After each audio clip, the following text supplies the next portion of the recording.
Wow, that was almost simultaneous. Looks like we are live. We're checking. I know Brian is checking all the links to make sure that we're live everywhere. Welcome to the Hypnosis Hero podcast. You are looking at the captain. I am here to guide, get everybody on board, and then take us out of orbit. We are live we should be live on Facebook, YouTube, LinkedIn. Looks like Instagram didn't come up, but that's okay. We'll figure that one out. That's a new one for us that we're looking to crack. We're live on TikTok. So if you are on any and or all of those platforms, welcome. Every platform is a little bit different, of course. If you are on TikTok, I will see the chat on through TikTok. So feel free to post questions there. I will ask our guest questions, or if you want to harass Brian, feel free. It's all good to me. If you are on LinkedIn, there is no chat that connects us. So when you post questions there, I may not see them until I go back and take a look at the episode. But do post questions. If you do have a question, please do, because one of the things that we do after every episode is we do go back and review, take a look for interesting questions, things that people want to know. And if it's about our guest, we'll of course pass those directly over to our guest. If it's about us or something that we can answer, we will definitely do that. So I see a HypnoPixie has joined us. That is good news because I know something about the HypnoPixie and our guest tonight. That's all I'm going to say about that. All right. Let me go on my co-host, who looks like he is furiously trying to figure out which platforms we're actually live on, Mr. Brian Bay. Hey, good morning or good evening. So, good morning, good evening, good night. It sounds like a movie. All right, and we're done. Yeah. So wait a minute, that was also by a Canadian. So yeah. Let's see. Go to how are we looking everywhere else? It said Instagram failed, but other than that, I think we should be live. We're live on my feed on my Facebook page. The Hypnosis Hero one did not like. Didn't like it. Okay, well, we will make note of that and give it another go next time. I just posted the link to my page in the discussion, and then let's. All right. Yep. Let us check YouTube.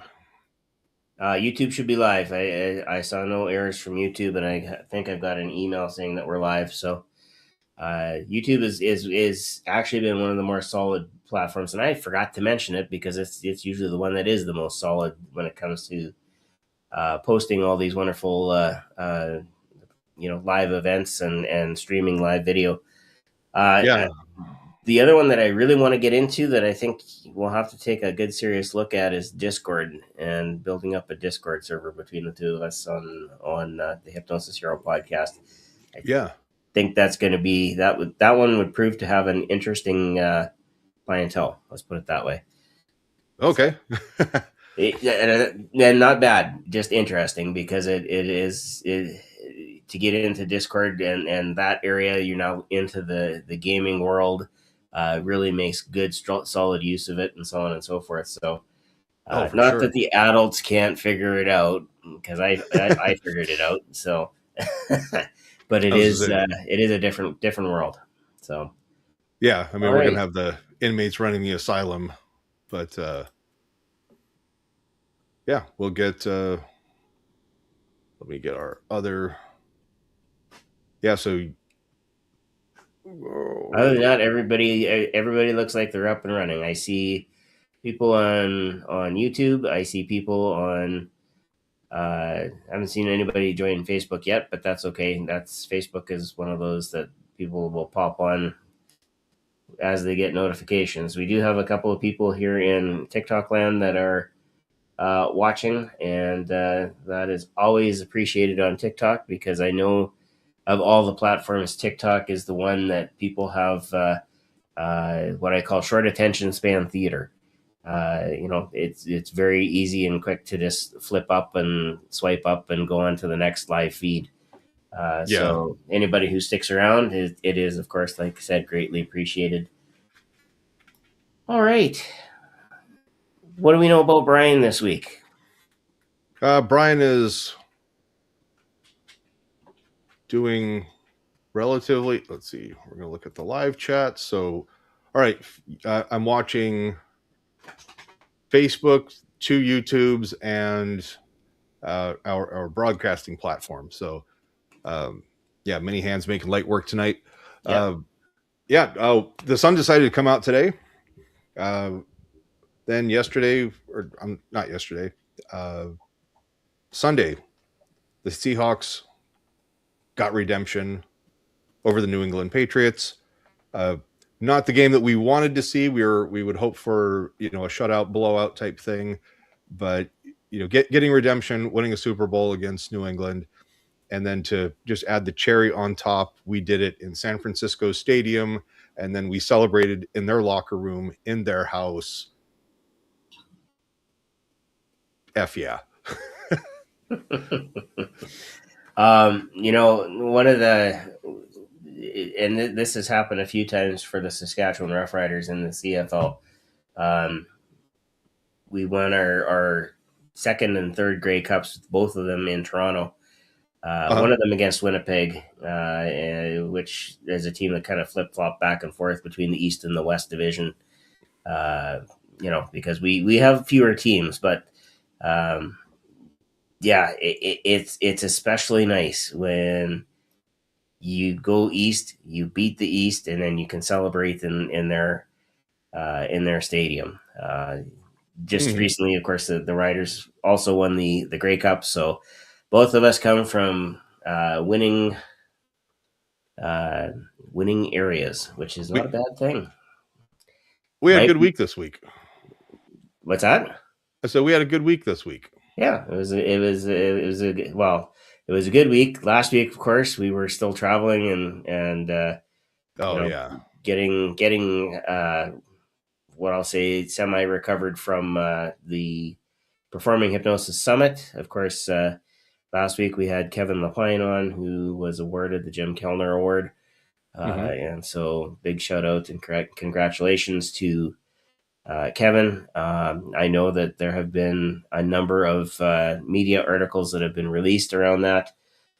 So if you are a hypnotist out there and you want to promote the art and the science and craft of hypnosis, that you may want to just jump in and grab those articles and promote them on your own social media feed, because the one thing that I think Kevin really exemplifies this, being the longest running hypnotist on the Vegas Strip now, is that if the tide rises for one, it rises for all. We can make each other better, and we're not the competition for each other. Yeah. I think that was another thing that I really kind of took away from Kevin, is that, and he used Michael Brody as a good example. Mike, shout out to Michael, who's in Michigan. But Kevin, also being from Michigan, said, Michael's not my competition. If Michael does a good job of his shows, people will come and see my show when I'm there. And when I'm there, I can say, hey, if you need help, talk to Michael, because Michael can do X, Y, and Z, and he can, Michael benefits from it as well. Yeah. And that's the type of thing that at the Performing Hypnosis Summit, that's what we actively promote, is that, we're a community. Some people would say, well, you're branching out and you're going to be a group or just a segment. No, we're part of the hypnosis community. We have a little bit of a specialization. That's okay. That specialization lets us take a different path forward. And, again, just circling back to bring that back, the summit as a whole, we're just gathering feedback right now, but we're in planning mode already for next year. There'll be some big announcements coming up.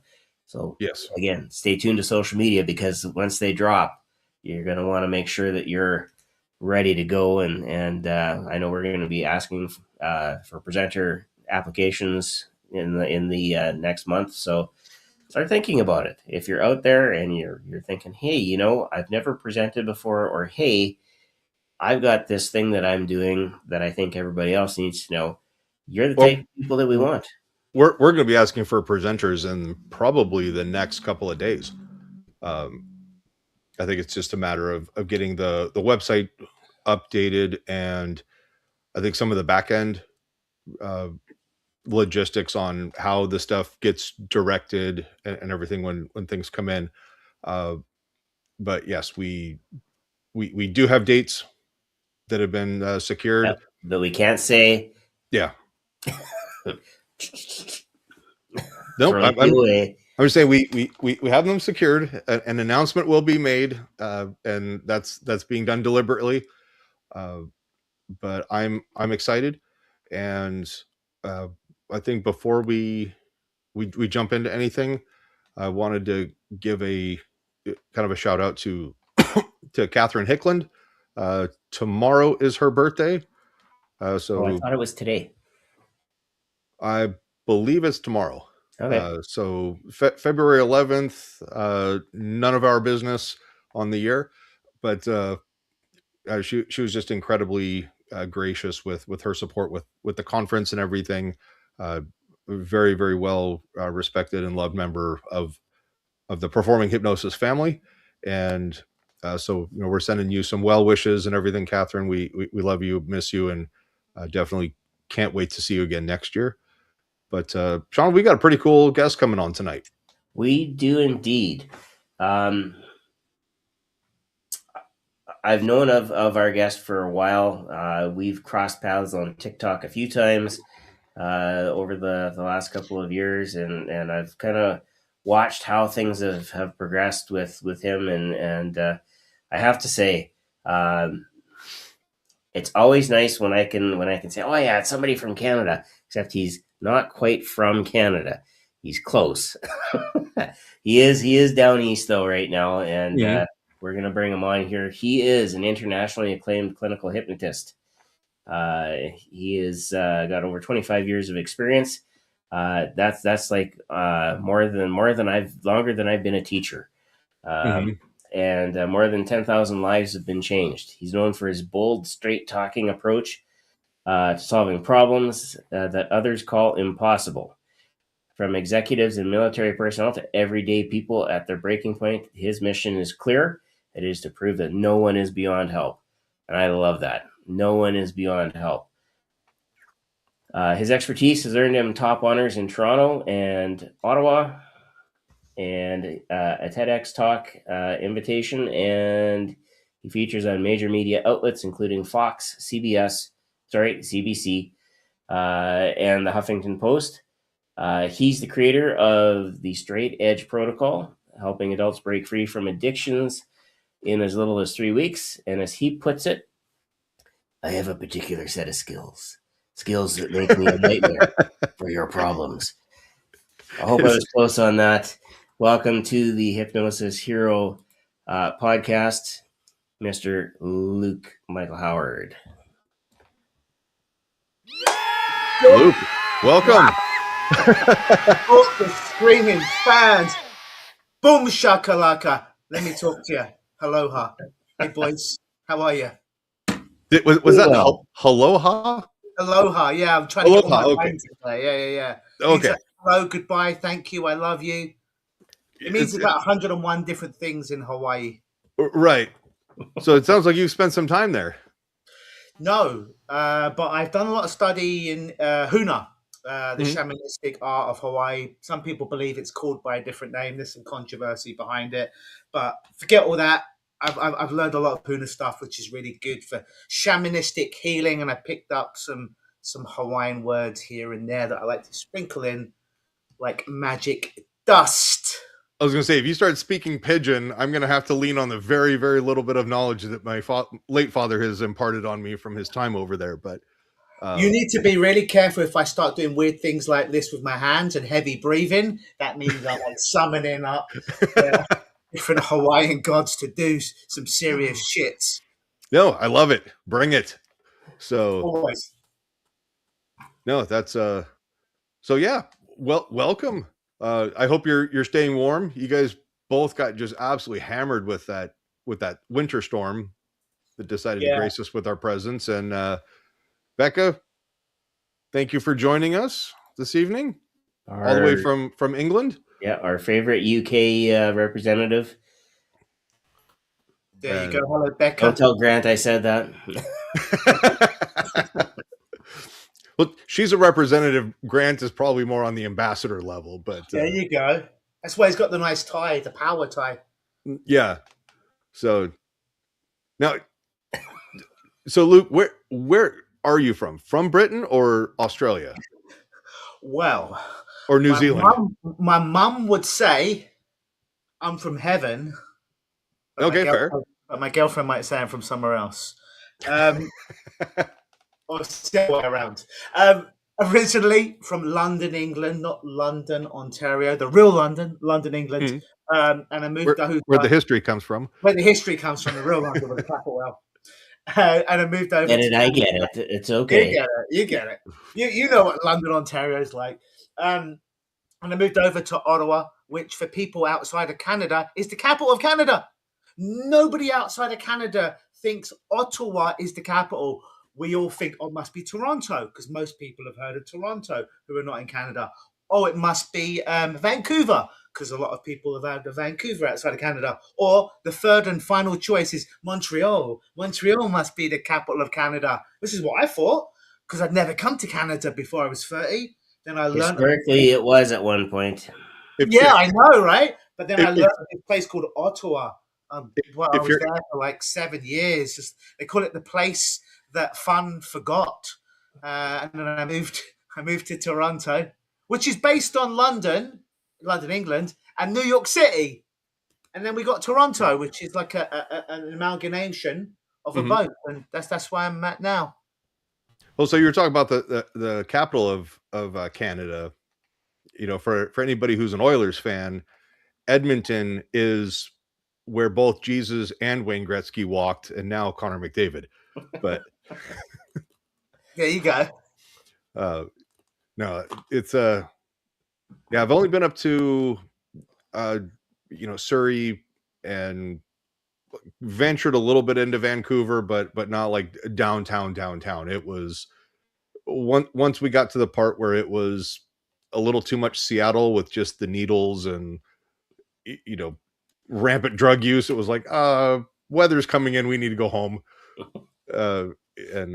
That's most of downtown Vancouver. So oh yeah, and if you visit me like this time now and you walk around the downtown Toronto area, it's like bloody Walking Dead, zombies and everything. Like, yeah, literally, like you don't have to run that fast because they're fentanyled up. They are really slow, but they're literally like this, and you have it's like a video game. You just have to run faster than one person. Yeah, navigating through the needle parks. We've got these lovely, beautiful parks that they've developed, and within a couple of weeks, they're overtaken by the fentanyl people, and it's not that pleasant, unfortunately. And it's sad. You almost kind of look at it as a humanitarian thing, going, how is it that any type of government or state or even provincial leadership thinks that that's okay to let people live that way? And it's whether you're Republican, Democrat, conservative, liberal, we would hope that we would find some common ground that in the end we all want everybody to be have some prosperity and enjoyment with their quality of their life. But with that end state, people have to be willing to put the work in to get there. And there's self accountability, self responsibility, making good choices, and life will punish you in its own way. The one thing that I will say is, as we progress through our life, and I can say this because as a teacher, I see it in students. Mm-hmm. You need to be able to figure out how you want to live your life and what you want to do. And when people are sidetracked by addictions or traumas or other life situations. Mhm. I can say this 100% accurately. Every teacher that knows students that have kind of hit that wall or made that unfortunate choice, it breaks our heart. It really does. Yeah. And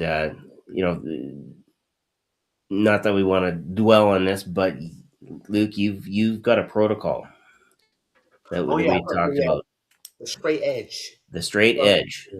of dealing. Now, my whole thing is obviously it's talking about a teacher. When the student is ready, the teacher will appear. Right, we're familiar with that maxim out there.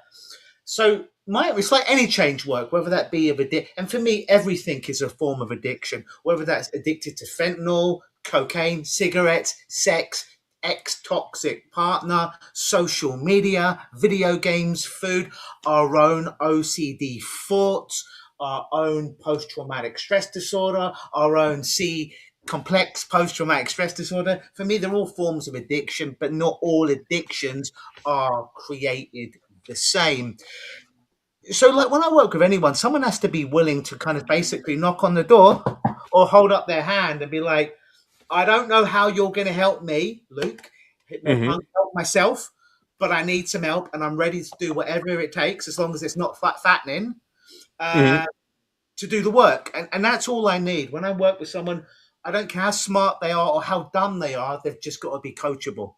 The number one quality I look for any client, doesn't matter how much money they've got or whatever, is are they coachable? Meaning, if I say, take a deep breath and close your eyes, they do indeed take a deep breath and they close their eyes. They're not doing this. Because Yeah. when they do that to me, I just poke them in the eyes, and they still close their eyes. Anyways, it's a bit difficult to do that over Zoom, but Right.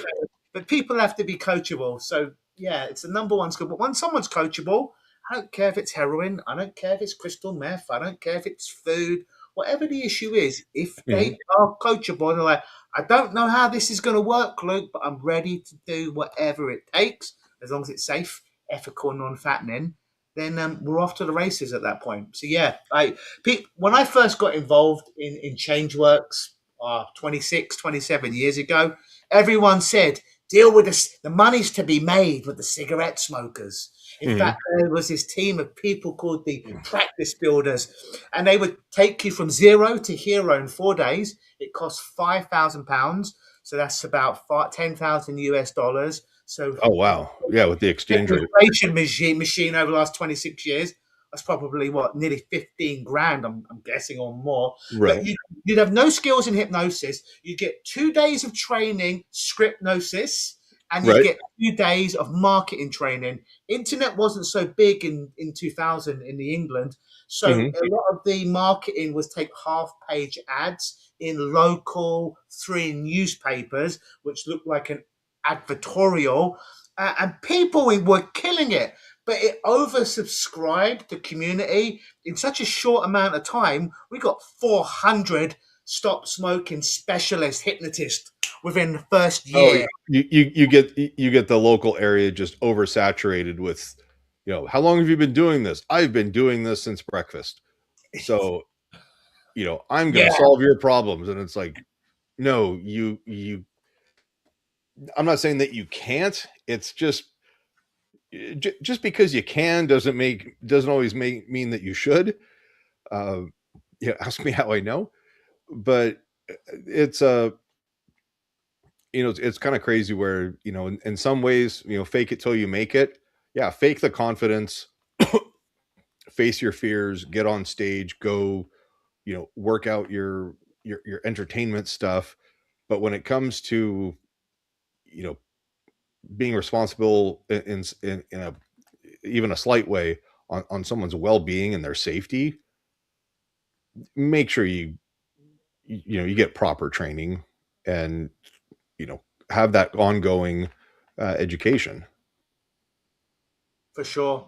I did that for a while, and I got really good at just doing that for like 10 years. That's all I did, day in and day out. Was 10 smokers a day. What's that, 50 a week approximately, for 10 years. So I got really good at helping people that genuinely wanted to Mhm. quit smoking. They just didn't know how. And then I realized, oh, there's other stuff I could do as well. So I got seduced by the sexy stuff, the forbidden fruit, the things that people said don't touch. And what do they say in entertainment? Don't work. Kids don't work with animals. So I work with kids in hypnosis. Work with Right. animals to a degree, I guess, with my cats and what have you. But working with stuff that people said stay away from, like the heavy drugs. And here's the weird thing, right? Everyone that meets me, they hear this accent, they see this beard, they see these 70 beautiful tattoos, they see the piercings. They're like, this guy must lead a rock and roll lifestyle. This guy must have done every drug on the planet. I'm straight edge. I haven't done any drugs. I've barely drank in my whole life. My first tattoo was my ex's, if you can see that. So people are like, well, how can you help all these people? You have to have gone through the trauma of over drugging, over drinking. I'm like, well, that's a bit stupid. That's a bit like saying you've got cancer that needs to be cut out of you. So me as your surgeon, that means I must have gone through cancer and cut it out of my own brain in order to be successful in helping you. No, I just have to have studied, had to have worked with a lot of people far smarter than me and refined a process that works. But I've drank less than 5 times before the age of 20 in my whole life. Haven't done any drugs or anything. Smoked 1 cigar once. That was a story. Nearly burnt down my whole apartment. Why do you think I'm in Toronto and not London, England? The real London, pullback humour right now. Yeah. But no, these people that did addiction chose me. I didn't go out there and spin the globe of problems and then just stop on addiction. Right. You spun the wheel of here's what I'm going to be able to do. They just reached out to me, and I don't know why, because there wasn't even anything on my bloody website, really, about other addiction other than cigarettes. But they reached out to me, and I think it was the HypnoPunk's that said to me, oh, this might be an area for you. We're all told to niche, right? So I'm like, oh, they're finding me. They chose me, like my cat, Lexi. She chose me. So I was like, all right, they chose me. Let's do something. Let's run with it. And I work with everything, but the thing that most people will know is addiction. So I've got a question. And you kind of touched on the whole, people chose me. And I like that because they reached out. They're obviously in kind of that mindset of, okay, I trust you. I believe that you can help me. So you're already halfway there. And going back to what you were saying about, oh, well, I don't have to have had cancer or struggled with addiction to, understand how to deal with it or how it affects the mind. How many people that you work with, would you say percentage wise, what they're really looking for is somebody to emulate, someone in a leadership role to go, okay, this is actually how you can lead a successful life. This is how you can be sober. You don't need all this stuff to just go take you off to another planet.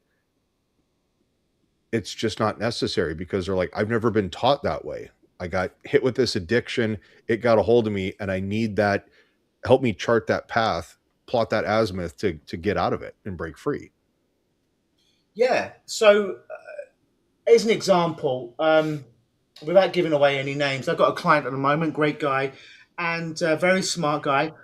And he's broken up with his long-term girlfriend and he feels that in order to feel comfortable interacting with women, that he himself needs to do weed. And he's okay with it, but he wants to quit weed. He's like, but I feel far more comfortable interacting with the opposite sex when I do weed.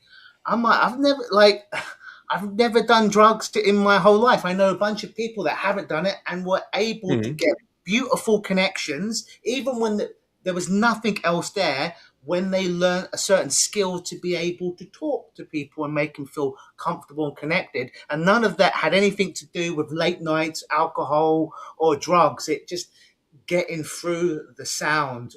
I have this catchphrase that I got from a guy called Eric Bischoff that ran World Championship Wrestling. He was the president. And he said, in life, and I don't think it was original to him, this quote, but you can be more than, you can be less than, or you can be different than. Being more than, more handsome, more rich, more successful, that's great. but we can't always be more than. There's always going to be someone richer than us, a better hypnotist, more successful, sexier than us, have a nicer car than us, a nicer apartment, right? We can't always get more than. What's the saying? If you always continue to compare yourself to other people, you'll always lose because there's someone who's always better. Always, yeah. You only lose 100% of the time. Yeah. So more than, it'd be great if we could be more than, but even if we're Leonardo DiCaprio, there's better looking people, better actors. It's almost impossible.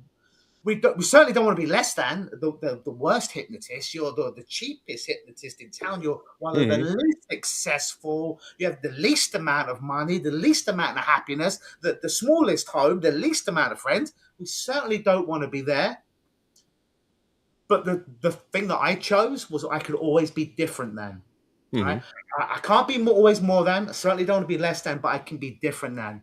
So this is what I applied in my own life. Most other hypnotists would speak softly. They would wear the suits, and when we were doing it in the same environment, they would touch people gently. No, I speak fast. I use colorful language, and if someone's fucking around, I tell them, not because I'm trying to be a dick, but because I'm trying to break that model, that mollycoddle that they've had in their whole life of people saying, there, everything's going to be okay. Well, no, everything ain't always going to be okay. And if you do drop, that colorful language, that F-bomb that's the utility word, it kind of breaks that OODA loop that they have. They go, wait, hold on, what? And then you're like, and relax. You're like, oh, okay, yeah, we don't need to worry about what he just said. Just follow directions. And do you know how I know when I've got a client? Is when I'll gently in the screening call start to sprinkle some swears in there. As soon as they start swearing back on the screening call, I've got them. Not only do they know, like, and trust me, they're like, this guy's speaking the way that we speak to ourselves inside our head. I buy into him rather than a person who's just cotton wool, softly, which does work for some people, and some people need that. That ain't me. In that moment when they start speaking like you and using the swear words and stuff like that, it's almost like there's that you kind of, not that you drop down, but it's sort of like they come up to your level where there's an element of they kind of feel like a peer, like, hey, this is my buddy who's going to help me. We've now become friends. There's rapport that's established, and now they're more not suggestible, but more susceptible to open up and follow those directions. Is that about accurate? And we know that, and I think it's the reptilian part of the brain. When people undergo, even why Tourette's happens the way that it does, is suddenly someone can't get a word out, but they can get out a strong stream of swear words with no stuttering at all. It's because that part of the brain isn't affected in Tourette's. If they were speaking sentences of swear and cuss words, they could recite Shakespeare. It'd be a lot more entertaining. Exactly. Yeah, because that part of the brain isn't effective. Isn't affected. It's very primal. It's very there. And I think in today's society, much of us, we don't want to offend anyone, and we're tiptoeing around the field. But their brain is like, finally, I can let this out, and I don't have to worry about, like, oh God, this guy's got a PhD, super educated and smarter than me. It's like, hey, here's somebody who gets me. All right, cool. This is going to be awesome. I tell my clients, listen, if you want to bang, because I do a 1 hour screening call with someone, and they filled out a questionnaire. So if I take them on as a client, I know if I can work with them. I know what the issue is. And I say to my clients, if I need to know anything else, I'm a big boy, I'll ask you. But as it goes now, this isn't going to be a bloody therapy session. I am going to be doing 85% of the talking here. The other 15% is going to be your unconscious mind. With love and respect, I don't give a fuck what your conscious mind has to say now. Because how long you had the problem? 10 years. How long have you been trying to fix it? 9 years. How's that working out for you? It's not working. But with love and respect, I don't give a fuck. But I do give a fuck about that unconscious, that subconscious mind. You don't care about what's not working. You're like, all right, cool. You're here now. Roll up your sleeves, buckle up, cupcake. Let's roll. And when people kind of go into this wanting, a lot of people want insights, right? We've heard that. Oh, I want to know why I've got the problem, and that's a red It flag doesn't to me. matter. It doesn't, as The Rock would say, it doesn't matter why you have the problem. Most people I work with are not dumb, right? 90% of them know why they've got the problem, yet they still have the problem. Here's how you got the problem. You were born and you lived a life and you had parents and you had relationships and you had jobs, and some worked out for you and some didn't. That's why you have the problem. Now that But we know that, we don't need to talk about that. We need to start changing your behavior, because that's the thing that's keeping you trapped in this suffering right now. So it, if you want to, it's like you probably kept praying, to your deity, your spiritual power and everything like that, going, please give me strength and courage and this, that, and the other. And it's like, all right, cool. Well, I didn't just sprinkle the magic courage dust on there because someone might have snorted it up their nose. But what's happening is the universe is going, all right, we're giving you opportunities to be courageous. We're giving you opportunities to overcome adversity, little microdose adversity. And yeah, I think it's, and I've quoted the SEAL Team 6 guy, Rob O'Neill. He goes, it doesn't matter what's fair or not fair. Like when bullets are flying and, crisis is all in front of you, or the challenges, it's like the situation just is. We don't have time to dissect it and go, how did we get here? Whose fault is it? It's like, we need to deal with this problem now. Once we've got this problem solved, then we can go back and go, all right, how did we get here? How do we prevent that from happening again? So a little question I ask my clients when I know that someone's stuck in their area, Mhm. I'll say to them hypothetically, and this is not real, but this is just a hypothetical question. If I could offer you that when we're done, you would never have that problem at all, whatever it is, you're biting your nails. You would not bite your nails, which is your presenting problem, but you'd have no earthly idea as to why you bit your nails. You just wouldn't do it. Or at the end of our work, you were still biting your nails, but you knew absolutely unequivocally why you were doing it. Which one would you choose? It's a no-brainer for me. It's like, I don't give a fuck why I do it. I just want to stop doing it. But Yeah. some people truly say, well, no, I keep doing it. If I knew why I did it, and that's a huge red flag, that if that's dropped and I can't reframe it artfully with some language there, I know this is not going to be a good match. They ain't Mhm. anywhere close to anybody. Let me introduce you to my friend. There you go. And I find a hypnotist that I hate, and I send them to him. He does No it good for me deed as goes well, unpunished. like Toronto. Yeah, he sends me difficult people.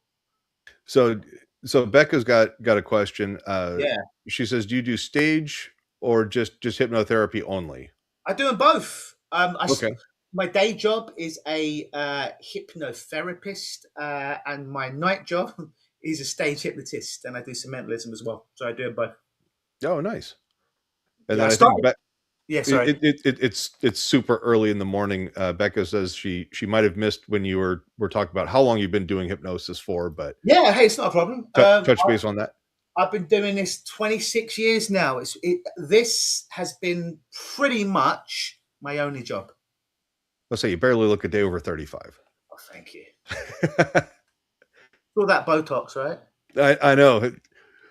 That's It's because I draw on my beard with the Sharpie, so it makes me look like I've got a chin. I just draw it on. you just color it in and everything. Yeah, It doesn't even exist. I got the Sharpie here, and that's why it's so perfect. No, that's awesome. And so kind of take me through how you ended up from London to Toronto. Was there just I wanted a change of pace, family, work opportunities, something that you couldn't, someone made you an offer you couldn't refuse? Yes. Don Corleone. Corleone, that's it, isn't it? Corleone, yeah. Corleone, thank you. So, 2009. We're now 2026. Yeah. I'm in London, England. I'm getting a few months away from being 30, and I met this girl, and she did Gelnosis on me. And yeah. she's like, oh, we fell in love, and she's like, well, I'm going back home. I'm like, well, where's home? She's like, Canada. I'm like, oh, great. Like, it's like America, but not so cool. I'm just kidding. I love Right. America. And I live in Canada. I'm allowed to say Hey, this stuff. Brian's used to it. We I often know. will banter back and forth about what's better about Canada or the Oh, US. we're going to come in with the poutine and the metric system. There you go.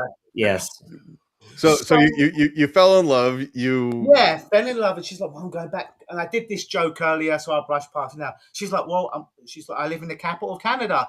Well, where's that? Montreal? No. Where's that? Vancouver? No. Where's that? Toronto? No. So what's the capital? Ottawa. Never heard of Ottawa. Never Right. been to Canada. So I had no job, no friends, no contact, no nothing. Move over to Ottawa and started to build up more of a career.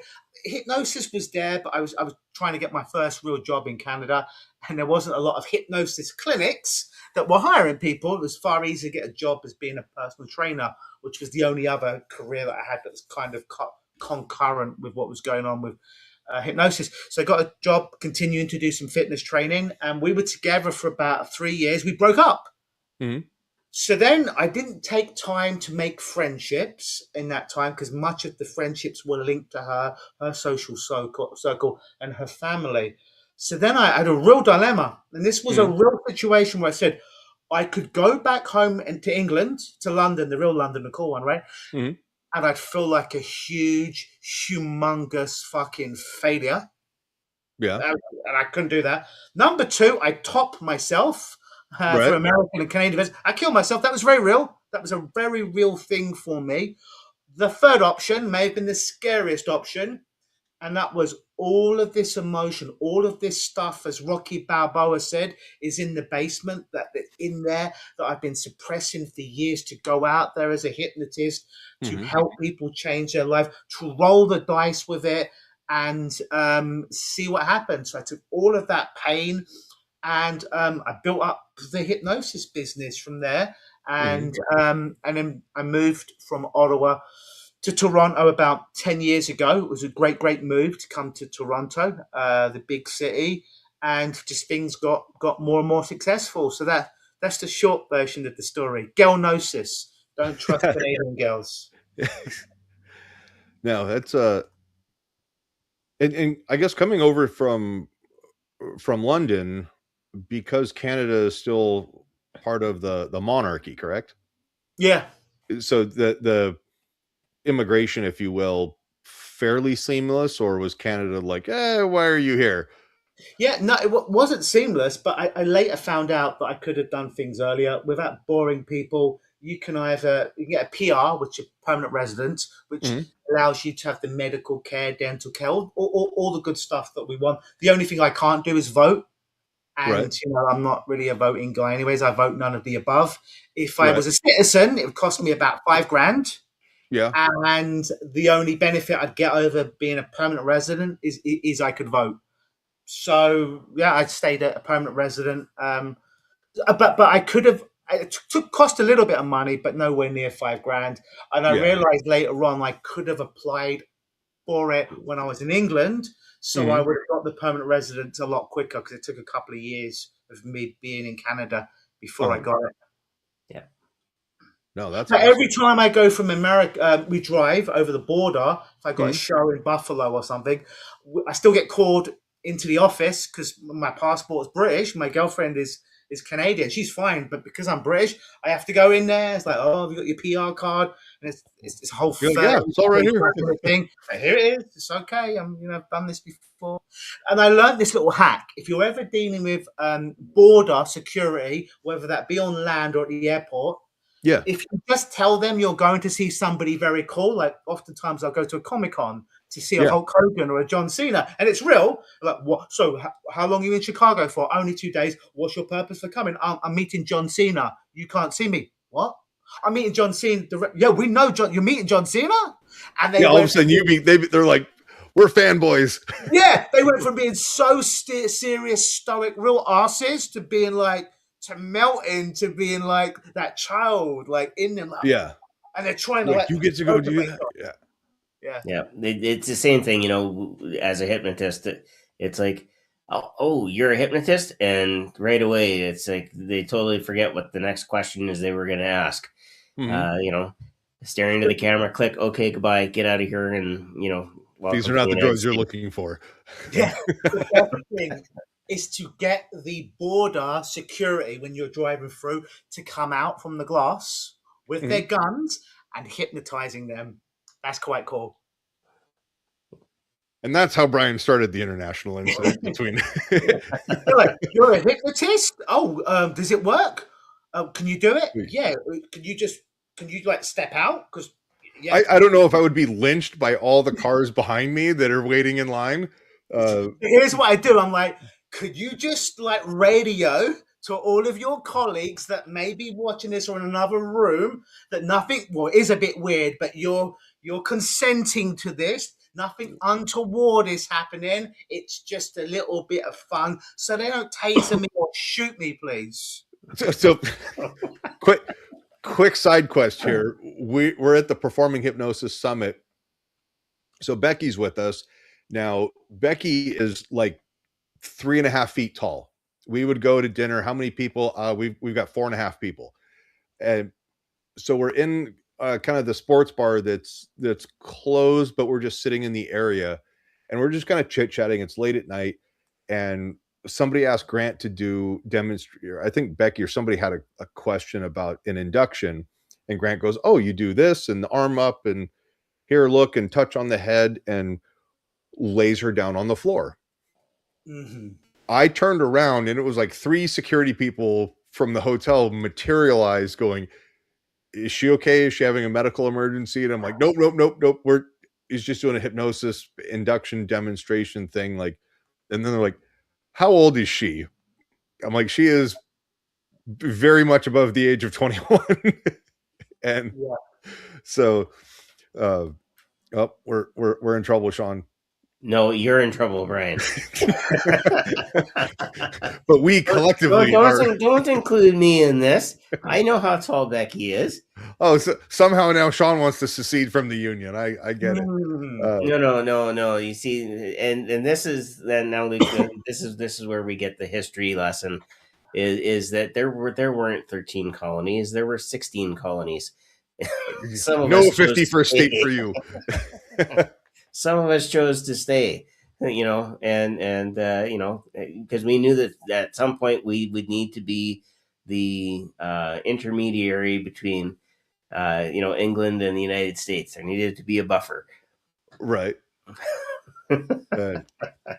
So it was really just kind of funny. But yeah, I've been through the up in Blaine.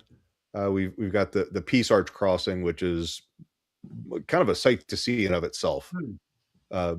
Beautiful park, and then it splits everything. And so one time we went up there for a Masonic event, and that's where you sacrifice the young children, right? No, not as far as you know. But I think that's in files. We're probably on the list now, by the way. Yeah, well, I can't get on an airplane anymore. Why do you think I'm in Canada? Anyways, so we go up, we cross through, and I'm like, okay, we're gonna hit the duty free. We're gonna go buy a nice bottle of scotch, bring it to the lodge that we're having dinner at, and everything. And so as we go through, they're like, "What's your license plate?" Okay, here we are, and then we're coming out of the parking lot. I'm like, "Oh shit, we're in the return line to go back to the United States."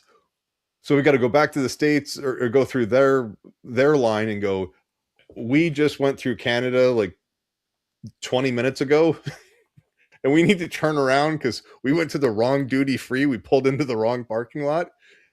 And then we circle back around and the guy's like, you were just here like half an hour ago. We're like, yeah, we showed him the receipt that's time stamped and everything. And the guy's just like, stupid Americans, come on through. We said that a lot up here. There you go. You got off lights. I hear that's like a hanging offence or a offence. What's crazy is when you're going into Canada, they're like, "Hey, what's the purpose of your visit? Any firearms, weapons, any mass destruction, any of that stuff?" And like, nope. When are you guys coming back? Oh, we're just overnight or day trip or something. Okay, cool. You come back for me to get repatriated back into the United States, all these RF bomb sensors and anti-terrorism stuff, and I'm like sitting in the line going, parts of me are starting to glow. It's getting warm. Yeah. This is how I got. Are you bringing anything back from Canada? I'm not sure about this radiation cancer stuff that I'm getting, Yeah. but no, it's actually going across the border is really not too bad, and it's really interesting because it's kind of just a different lifestyle up there. Yeah. But yeah. And when you get into the interior of Canada, it becomes a whole different lifestyle again. I hear it's cold. Well, we joked about it at the summit, Forming Hypnosis Summit, that when I left Saskatchewan, it was minus 52 with the wind chill. It was, I think the actual air temperature was like minus 48 or something like that. Like it was cold, and I remember getting on the plane, packing.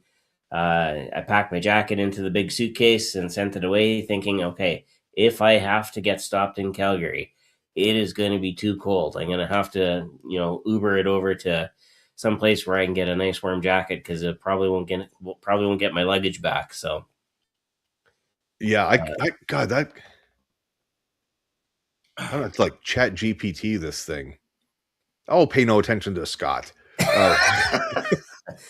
When the part started to glow, Brian was really glad he could see, dyslexia came in that one. Yeah. Could stuff see it? I'm like, Yeah. And Becca has outed herself. She is 4'10". I was gonna guess 4'10.5", but then heels can throw that off a little bit too. So What is the line between being a small person and an average? Is it 4'10" or 4'9"? Anything less, you're a small person, and anything over, you are technically not a small person. So I'm being careful with my language. Oh, we're gonna have to. that sounds like a question that Brian's gonna find the answer to. I was gonna say we may yield to the GPT. I think it's 4'9". It might be All right, there we go. So this now reads, as Scott puts it, when the part started to glow, Brian was really glad he could still see it.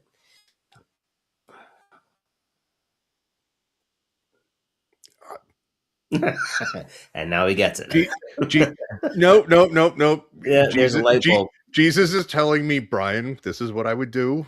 We're just gonna let it go. Just let it go. Be like Elsa. Let it go. I'm just not going to sing. I do have HypnoJesus as a URL, by the way. Well, you've got the beard action.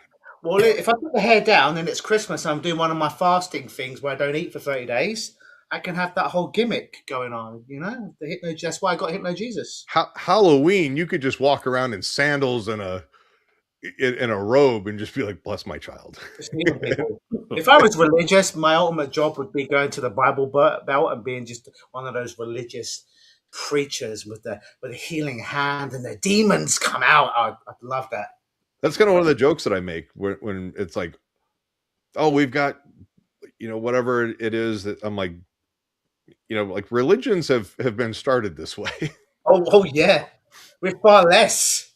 Yeah, it's like you convince somebody that there's something inside them that's trying to make its way out, and I'm like, wow, that is. At first, it's like miracle, and and I'm not disparaging organized religion in any way or saying that miracles don't happen,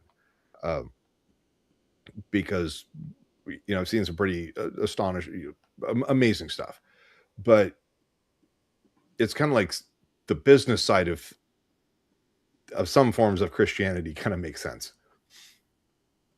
I mean, like Jesus, he turned water into wine, right? That was the trick. Well, like that's some David Copperfield Penn and Teller stuff. I can get this deck of playing cards, and I can put on a table, and you can't lift them up. You can't lift them up. Right. If I'd done that thousands of years ago, good Lord, we could be living in a different world right now.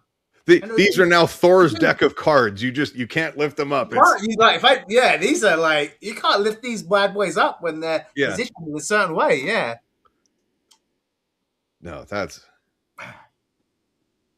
Brian. Wait till you find out what a reverse exorcism is what Scott says. Like, it's the Scott. What you learned in prison is none of my business. No, that's.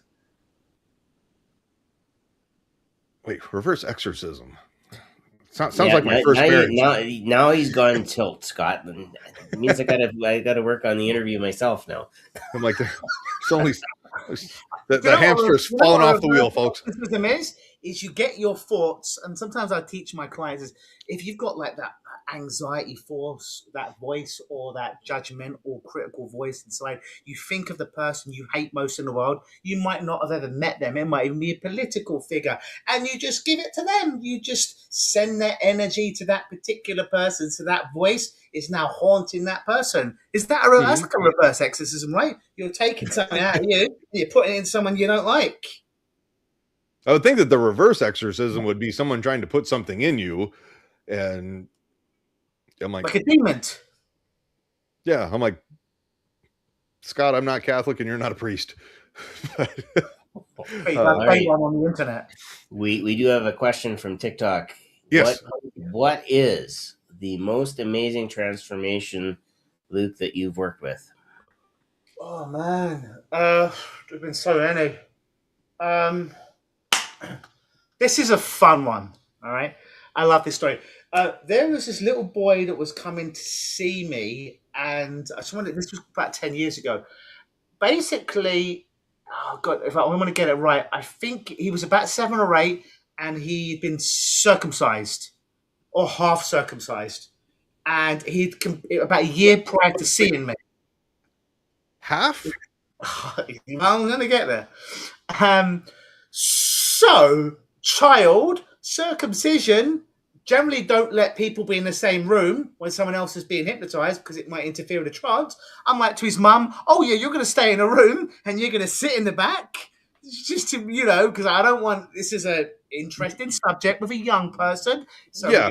You're going to sit there, you're going to observe everything for his comfort, your comfort, but you're just not to say anything.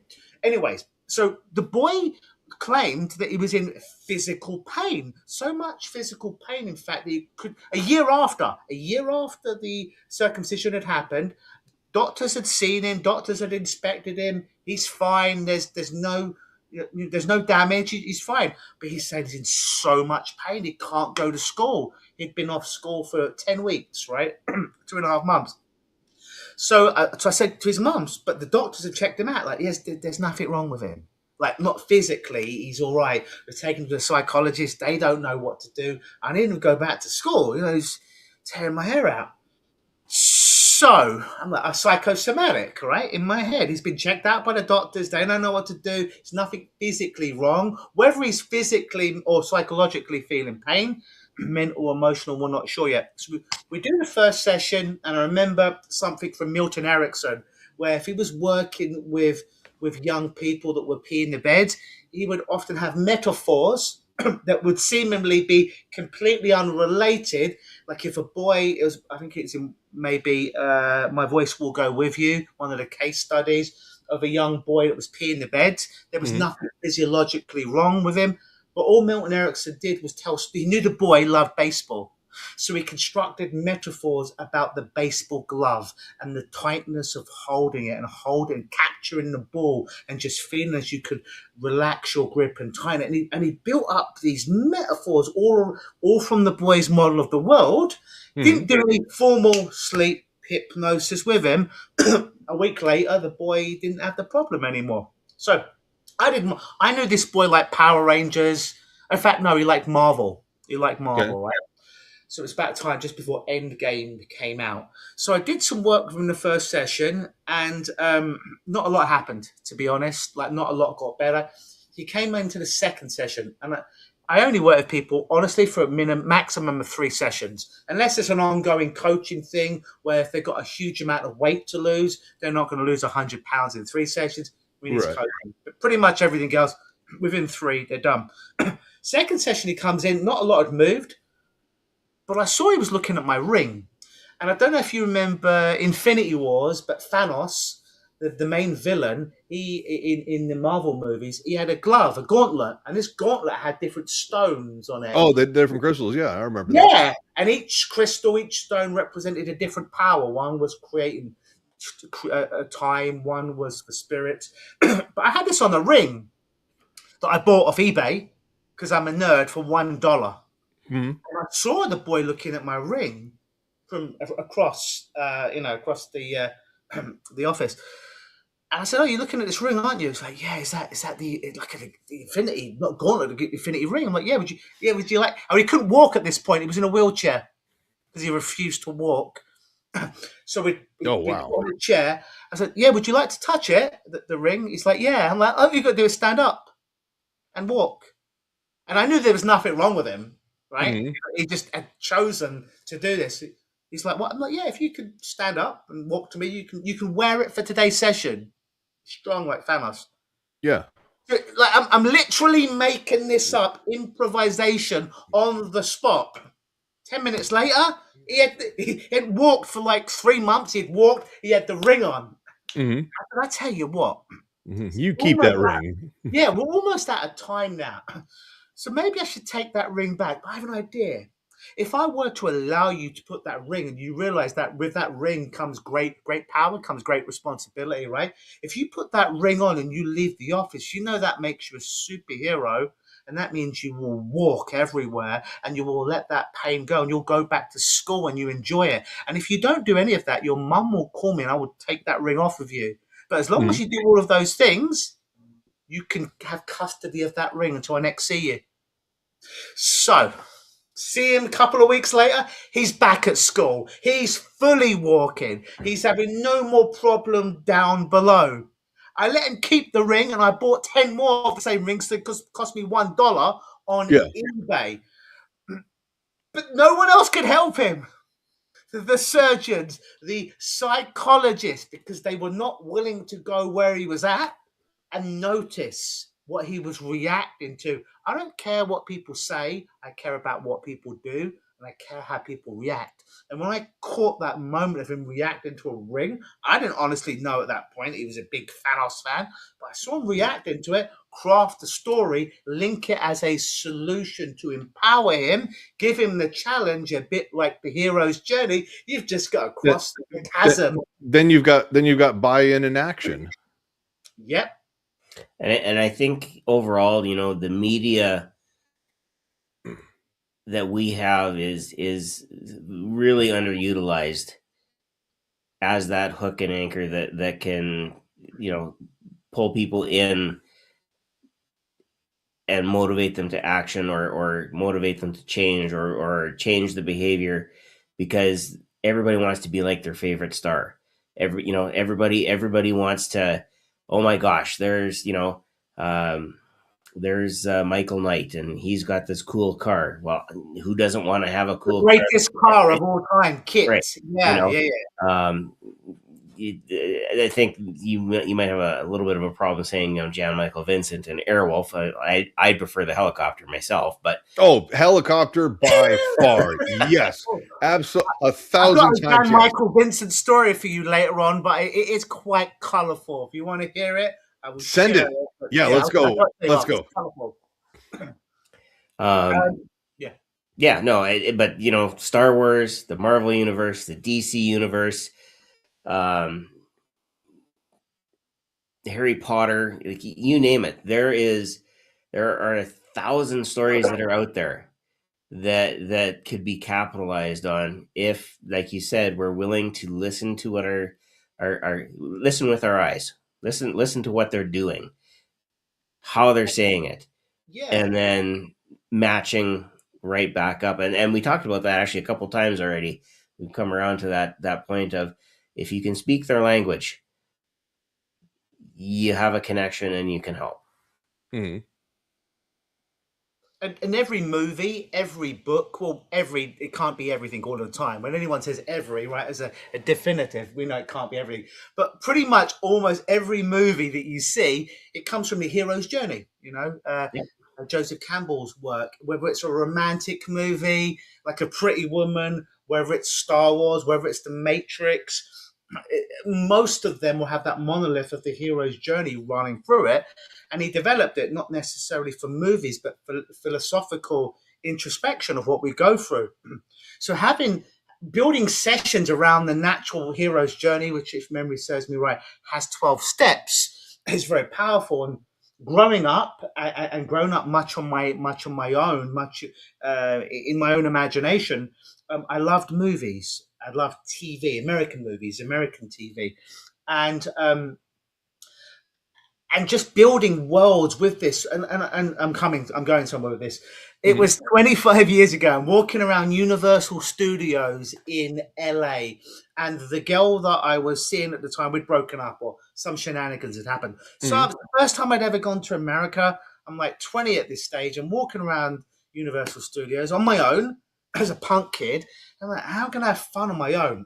As I'm walking around, it's like walking around in a movie, not just because of the visuals, because they're pumping the instrumental of like the Terminator.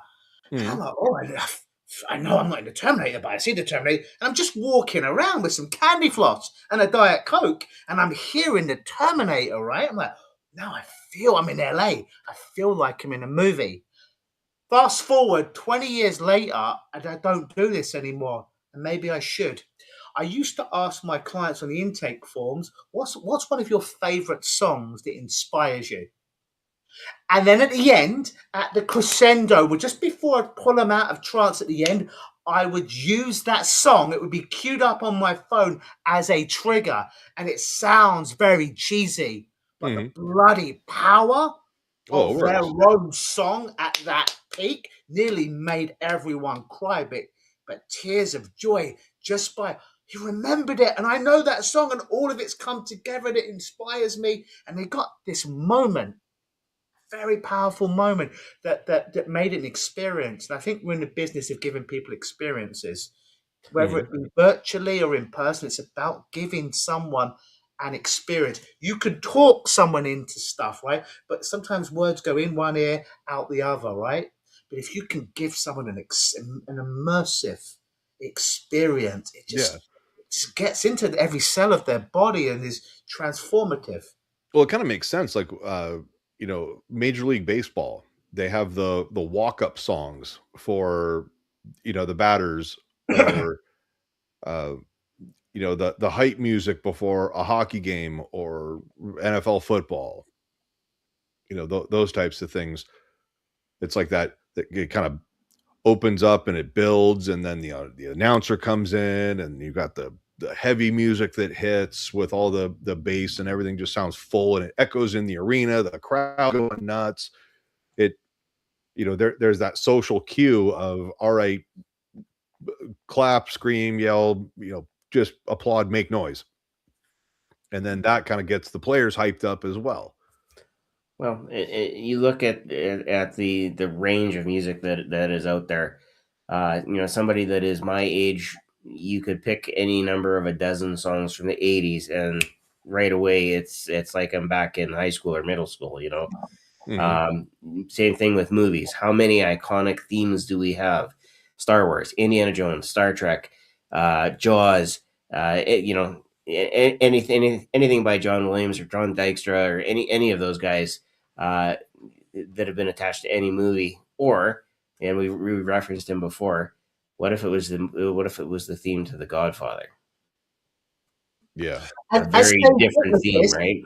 It's when we do stage hypnosis, we'll be more immersive. We'll play certain songs, as long as we're not sued for copyright infringement, to go with the skits that we're doing. Or we'll pump certain scents through the vents, or certain smells they will actually be smelling. Maybe there'll be smoke. But how many of us actually do that when we do one-on-one sessions with people that are in close proximity? We're only working on one wavelength. But if we're not working on Zoom, and again, someone's in close proximity, i.e. the same office, bringing music in, bringing smells in, bringing appropriate touch in, bringing all these to make it immersive, just like we would do to coach someone to be better on stage. We could coach someone in our office, but not to perform for us, but to transform. Mm-hmm. Scott says some people set their playlist by their mood, and some people set their mood by the playlist. He recommends Eye of the Tiger as your alarm. I will one up you, Scott, and say that it is the last segment of Star Trek Picard when they pumped the original Next Generation theme built out like a movie theme. That to me sets my day off in the right direction. Now I don't know why that would be with a nickname like Captain. You would think that I might Eye of the Tiger, yeah, definitely. Oh gosh, there are so many songs that are similar to that. Just for the Rocky soundtrack. Well, yeah, any Rocky. Yeah, there's and again, there's a different style of soundtrack. Late 70s. That almost transition. Even like the Top Gun stuff. Top Gun would be another one. If you like that American kind of thing. It works. Think about all the TV shows, the A-Team. If that was your jam, that you want to be a freedom fighter and on the run and live that lifestyle. The Fall Guy, again, and you want to talk about the hero's journey. Here's the guy behind the guy that he makes everybody else look good. You move into the 90s and things change, and all of a sudden it's a little more soap opera like for a lot of the TV shows. The themes change, and they're the Dynasty and Dallas and all those have kind of morphed into and regressed into like teeny bopper shows. All those themes play and then they get recycled, and now if you are in the podcast world and you listen to a lot of podcasts, you find out that a lot of these stars from the late 80s, early 90s have podcasts now. And they talk, all they talk about is their time on the show. Like Boy Meets World, they have podcasts, and that's all they talk about is, who did what, and you remember this episode, and wildly successful. Why? Because it connects back to a root story that we watched unfold in our childhood. Or and you can say that all along. Why do certain kids like big purple dinosaurs? Well, I don't know. There was one on TV for like 10 years.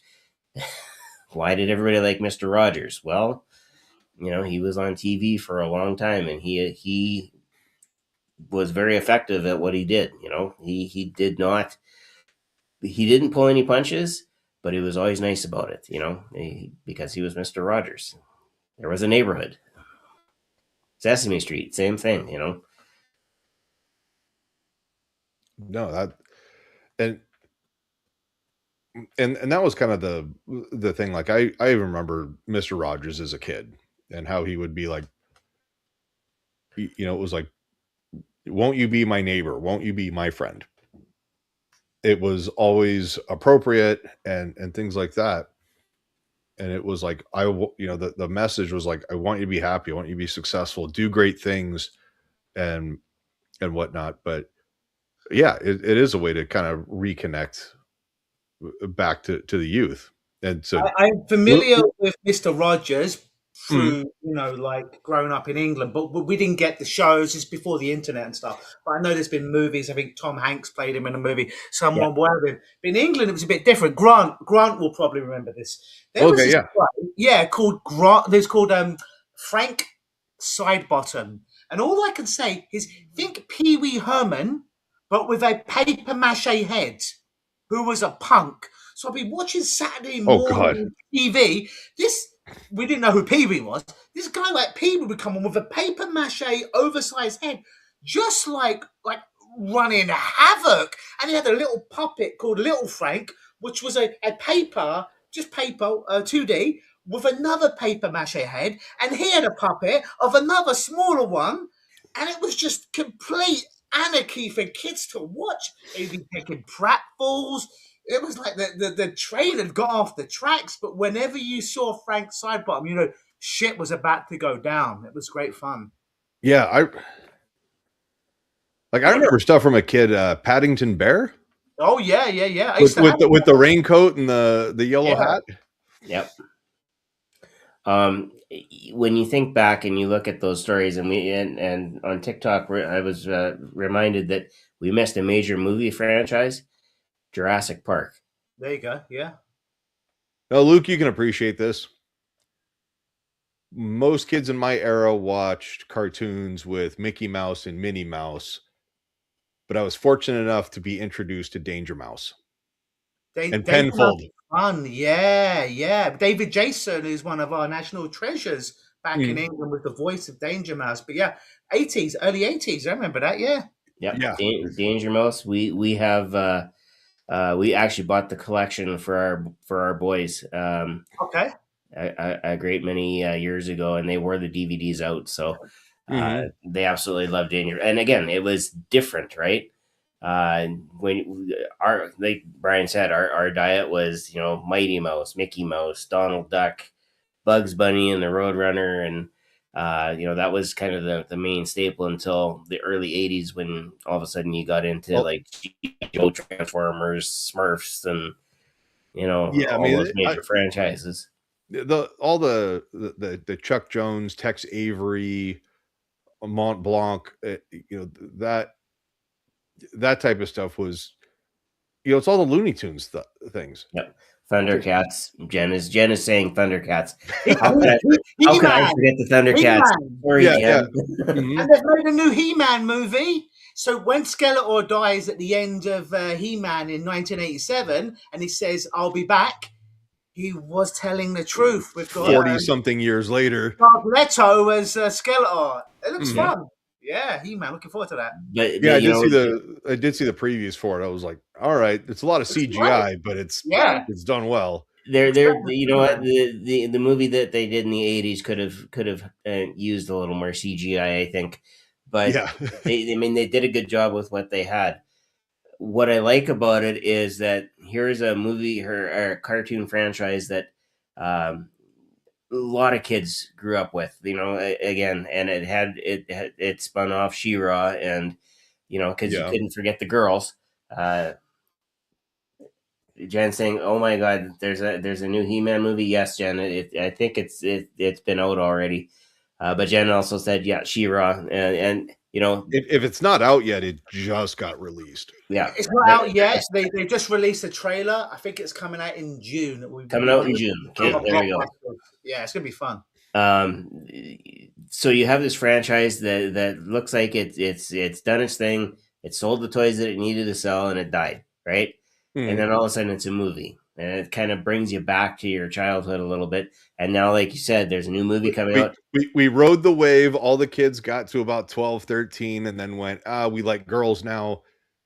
Cool. What's the next, you know, gimmick that's going to come out? Yeah. And you know, cartoons by and large, they if you get to 3 years with any cartoon series, you're doing good, because that's kind of your cycle. After that, kids get bored, and then they'll pick up the next cartoon. Well, right? and then Animaniacs came out, and it was like, okay, here's a little bit more current events that, you know, kids could identify with, and it kind of took the humor up just a little bit, but it was also because a lot of the Looney Tunes stuff, it was like, you can't show that on TV anymore, which makes it so much. And a lot of like your stereotypes and the sayings from way back when, it really kind of sparked a lot of conversations with me and my parents, where I'm like, why did they do that? And it was like, well, way back when this happened, little history lesson. Yeah. But then when I'd sit down and watch cartoons or when my dad would watch cartoons with us, he would be like, all right, watch this. Here's where such and such is going to happen. As far as my brother and I were concerned, my father was a Harry Potter wizard long before wizardry ever became. It was like, you're practically a fortune teller. And And my dad was like, no, I grew up on these cartoons as well. So it was really cool. Oh, the Hogwarts. It It's was not, really, I've never watched the Harry Potter movie, never played a game or read a book, but my girlfriend yeah. loved it. I got it for her for Christmas. She's playing that game. She enjoyed it. Yeah. So it was really cool when my kids got to the age where they were kind of getting into cartoons that I got to kind of be my dad and have their appreciation. The old Bugs Bunny and Elmer Fudd and Daffy Duck and stuff blows up in the characters' faces. But yeah, it's Yeah. And Scott points it out here, nostalgia sells. Disney used to have a 3-season limit rule, and Gargoyles has a very long season 3 because of that rule. Absolutely. And I know cartoons that lasted 12 episodes that still have their place in. Don't worry, Becca. I've never watched all of Harry Potter either. me neither. Yeah, Never watched anything of Harry Potter. yeah. Very aware of it. Never read the book or watched any movies or played the game.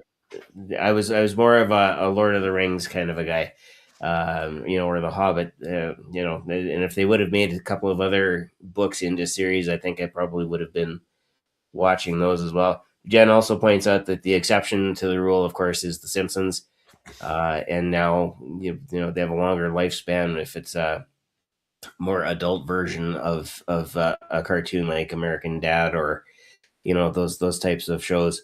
We have another Simpsons movie coming out this year. Second Simpsons movie. There you go. Yeah. So you have all these things. We have all these, and I bring it back because we should circle back to the reason that we're here is kind of about hypnosis. To bring all we're this doing back past to life regression right now. We have all these stories that we can access. In many cases, those stories are how people make sense of the world that they're in. Right. And if we can, I don't want to say interrupt them, but if we can work with them so that they get a slightly different understanding that leads to the behavior that sets them on the path that they want to be on instead of the one that they are on, that's success. Yeah. No, I totally agree. That's Lord of the Rings. That's the book about walking. Yes, it is. That's a Kevin Smith bit. Kevin Smith does the famous movie director star. He does a whole bit about Lord of the Rings. It's just about walking. He does like a 5-minute bit. It's great. And Scott, you're actually right, because even though it's sold as 3 volumes, when J.R.R. Tolkien wrote it, it was 1 book. So when you think about that, The Hobbit was 1 book. It wasn't 3 different movies. It was, that's a lot of writing, and that's a lot of creating to make all of those characters come to life in different worlds, doing different things, and making sure that over the course of the history of Middle Earth, everything was congruent and actually fit. Like that's some phenomenal creativity and focus. So it's kind of wild how that happens. Oh yeah. There's a whole form of therapy that's been out for a long time, but it never got enough mainstream movement behind it. It's called movie therapy, and essentially what it is there's a book and like an encyclopedia of every problem and a movie that deals with the problem on some way. And I think the book's called Watch These 2 movies and Call Me in the Morning, something like that. But if you've got a client that's got social anxiety, you go through this book and you find 2 movies that deal with social anxiety, and you tell them watch it from this perspective. So you set the frame. It isn't just watching a movie and eating popcorn. You're watching it from a certain perspective, and for some people, it's bloody powerful. And I don't know one form of therapy or change work that works for 100% of people all the time. But I know 1% here, 1% here, 1% here. So if we can amalgamate as much as we can in a session, so we hit, I call it the MMA, the mixed martial arts of change work. So we don't if we can't punch it out, we'll kick it out. If we can't kick it out, we'll choke it out. If we can't choke your problem out, we'll get an arm bar. If we can't get an arm bar, we'll get an ankle lock. You know, whatever we need to use in order to knock this, to slay this and dragon. There you go. if all else fails, we'll kill it with fire. There you go. Yeah, exactly. But you also bring up an interesting point, right? Is that the more tools that you have in your toolbox, the more ways there are, and the more vectors there are for you to get in, do the job, and get them on their way. You don't necessarily just learn that overnight, like we talked about. It takes time to develop. It takes time to learn. You're reading books. You're taking courses. You're looking for, hey, what's that tool that maybe somebody's doing something better than I am, that I can learn from, and then you're doing something better, so maybe there's something that you can teach other people, how you're doing it. And that's the beauty of spinning it back into community, whether you are a hypnotist, a hypnotherapist, whatever it is that you call yourself, or you're a performer, or a presenter, or you are a lecturer, whatever it is. All of those skills, when you have multiple ways to help people, it becomes so much easier to help people. If you are a one trick pony, for example, you can do one thing really well. That's good, and people would say, "Oh, yeah, that's specialization." That's a very narrow view of specialization in my mind. Specialization would be ideal. Exactly what you do. I don't believe anybody is beyond redemption. That's it. For me, I tend to, when I'm working on the therapy side, I tend to work with people who have a goal, or maybe they don't know how to set a goal, but they have an idea where they want to go. Okay, let's get you there. That's as niche down as I want to get. And there was no greater story than the story of redemption. I used to think the story of love, but even like lost love is redemption. For me, when these movies that we see, and when we see clients, it's always about redemption. Who doesn't want love and get inspired by a redemption movie when someone has lost hope, where they have tried, they have failed, and nothing has worked, and they redeem themselves? It's an amazing story that no matter how many times we see it in different guises, a romance movie, a horror movie, an action movie, a drama, a thriller. But redemption as a storyline, there is no greater story ever. Mm-hmm. No, and then also even on the hypnotherapy side, and this is where the hypnotherapist can be a little bit selfish, is how awesome is it, and how we talk about a career that's rewarding when you get those messages or the reviews that say, I've been off my medications for XYZ. I've quit smoking. I've lost such and such a weight. Like, I've hit my goals, and as a result, like, my life is better because you were a part of it. I mean, talk about feeling like a bit of a god. There's no pizza party that a supervisor can be like, oh, cool, or a check that someone can write is like, hey, here's a bonus thing because we sold X many widgets, or stock price went up. I mean, you brought intrinsic value to somebody, and that's pretty cool. Oh, for sure. Just posting in the chats. We're getting the place your bets. So we want to have people put in the chat, is Luke a friend, or is he a frenemy? Put your guesses in the chat below, and we'll ask that question here in a couple of minutes. We should change it to a heel or a baby face. In professional wrestling, the term heel would be the bad guy, the villain, right, and the baby face would be the good guy, would be the hero. I'm a huge wrestling fan, so. Right. Yeah.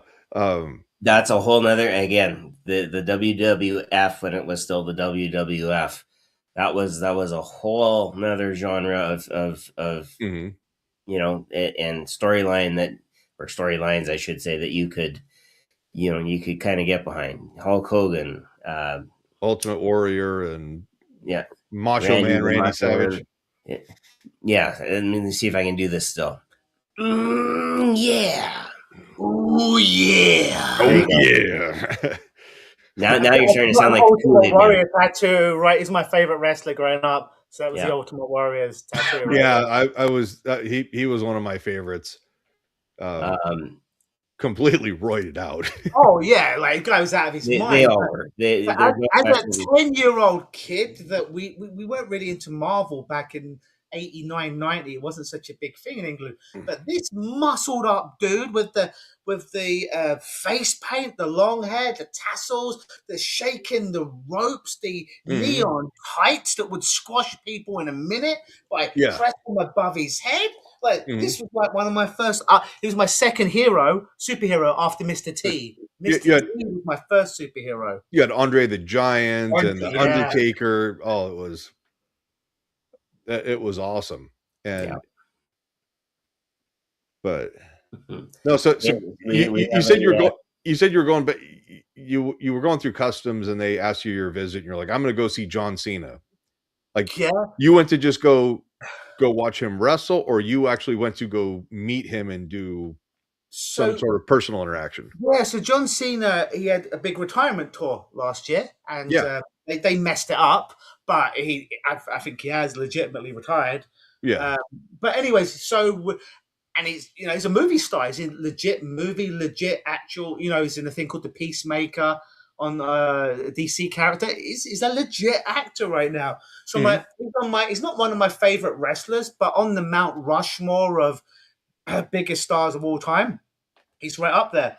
So we were going to go to Chicago to meet John Cena, to get a meet and greet with him, right? Mhm. But literally the night before, I got a gig in Buffalo.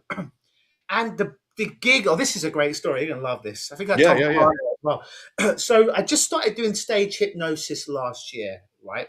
And because I'd always come to these conferences and people would be like, oh, you do stage? I'm like, nah, I just do therapy. But like, you need to do stage. I'm like, yeah, but I just do therapy. No, you need to do stage. I talked to Grant about it. Then finally, after 25 years, the message got through to my noggin. Mhm. So on one of these gig sites, I got booked to do a summer camp at 2 a.m. in Buffalo, New York. It's last minute. Like, I say to the Hypnopixie, should we go? Should we drive there? It's 2 o'clock in the morning, and I show up, and it's two, and I'm like, oh, my girlfriend, so my assistant is driving me. We usually film everything for insurance purposes. Is that okay? Yeah, your Oh, okay. liability. Yeah, for liability, for your safety, for my safety. Oh, we're not allowed women, so that should have been red flag number one. But I didn't know what I was getting into. Long story short, she's upstairs. I show up, and there are 200 Orthodox Jews. 200 Orthodox Jews. So I show up, and I don't understand this world. They didn't preempt me. There's certain things you can say. There was nothing inside you about this that went Mazel Tov. Yeah, I love the Jews. The Jews love me, but Right. I did not know what I was getting into. So I show up. I've got all my music, all my skits. I do a clean show, but I'm just about to go on like, oh, you're not allowed. So your concern wasn't like, oh my God, what are these people going to do to me? It's like, I am not 100% familiar with like the ins and outs and the intricacies of I don't their want to offend culture. them. Yeah, I Yeah, don't I want to. don't, Yeah, I they're good people. I legitimately yeah. don't want to do anything to upset them. Yeah, I want to do a good Uh, job, and it's 2 o'clock in the morning. So now I've yeah. got like 200 Orthodox Jews around me, and they are chanting like a mob. I mean, the room was literally vibrating, Mhm. and they're like, What's "Go." the age demographic of these It folks? was 13 to 16, I want to say.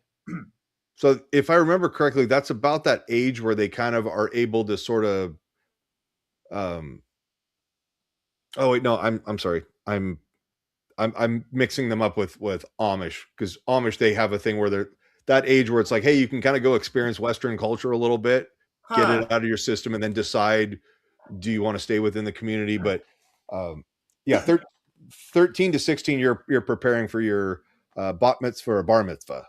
Now, if I knew what I was walking into, I would Mhm. I would have customized it. everything's fine.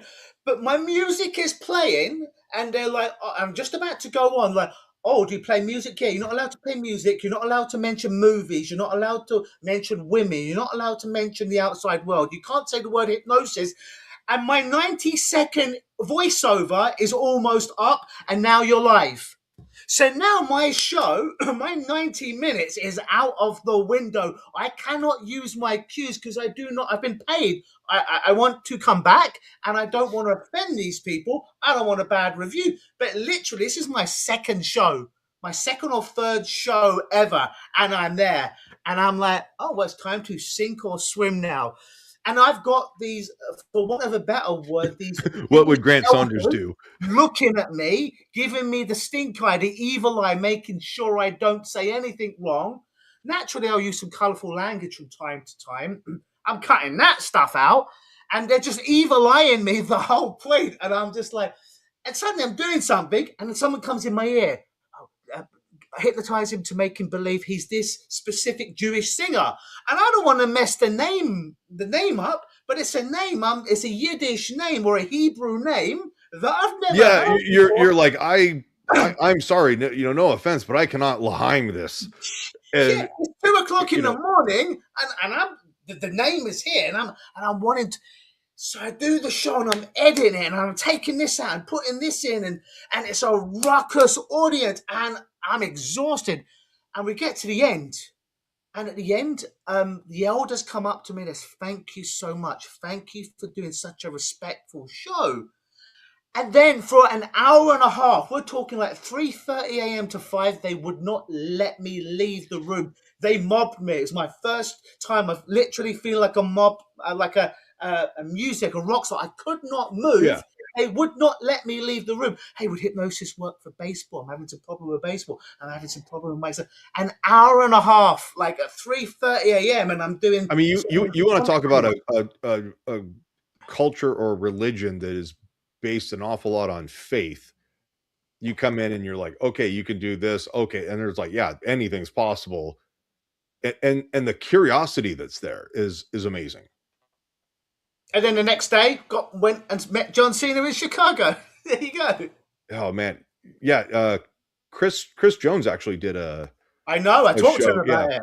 Yeah, he did like a YouTube thing with him, and he said that like John Cena was like he showed up. Chris, I don't think he'll mind me saying this. He showed up and he was like, he was excited and a lot of energy.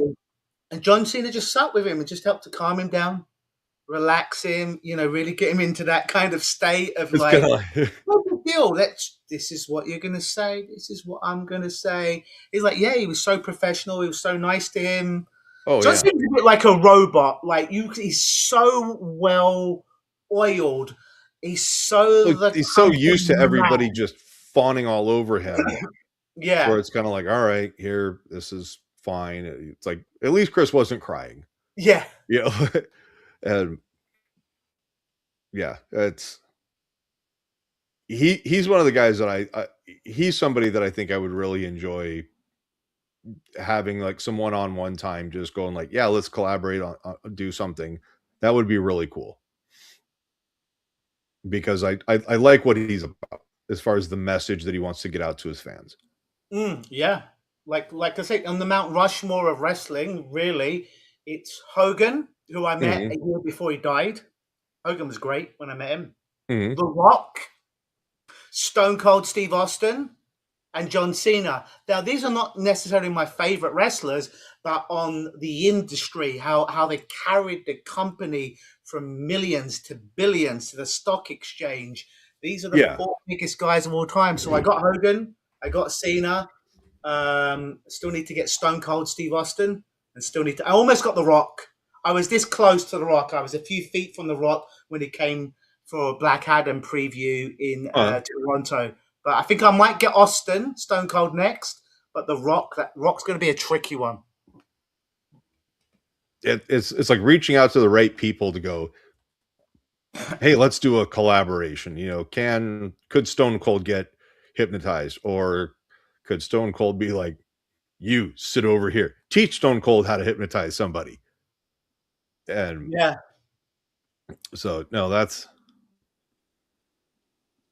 Yeah, like now I got just like a bunch of ideas going swirling around in my head, going like, all right, anything's possible now. But now you see what I mean, right? We've been talking wrestling for about 10 minutes, and we're bringing up stories about our favorite wrestlers and whatnot. Like I know even before we got on the live, we were talking about Sean's in Saskatchewan. How do you know where Saskatchewan is? Well, it's because we've got wrestlers that came from here, or they the Hart Foundation, Brett and Jim the Anvil Neidhart, that they were based out of Calgary, which is just one province over. But Brock Lesnar actually lives maybe 3 hours south of me. He bought some property and some land. He's got a farm in here in Saskatchewan. So it's amazing when you sit down and you look and all of a sudden this person that was on the screen or is larger than life, you find out is just a real person. And we've had that similar experience with a lot of stars. PHS, I would say. Catherine Hicklin would be a perfect example of that. She's been on soap operas, Broadway, TV shows, you name it, she's done it. And yet she's one of the nicest, most real people that you will ever find. And her husband Todd, connected with because Debbie Reynolds is mom, and Carrie Fisher is sister. Again, and it's like they were the actors of the family, and Todd is a total nerd. Just movie nerd about cinema and cameras and the technical aspect of it. Which it's like just a perfect marriage of interests. And complement each other. But again, two people that could close themselves off from other people and just do their own thing because they can, chose not to. They chose to be open and real and be friends. And it's when you get past the initial when you got the attack, oh my gosh, when you get past that initial starstruck, oh my gosh, this is a person, this is so and so, and you find out that people are people, regardless of who they are and where they come from.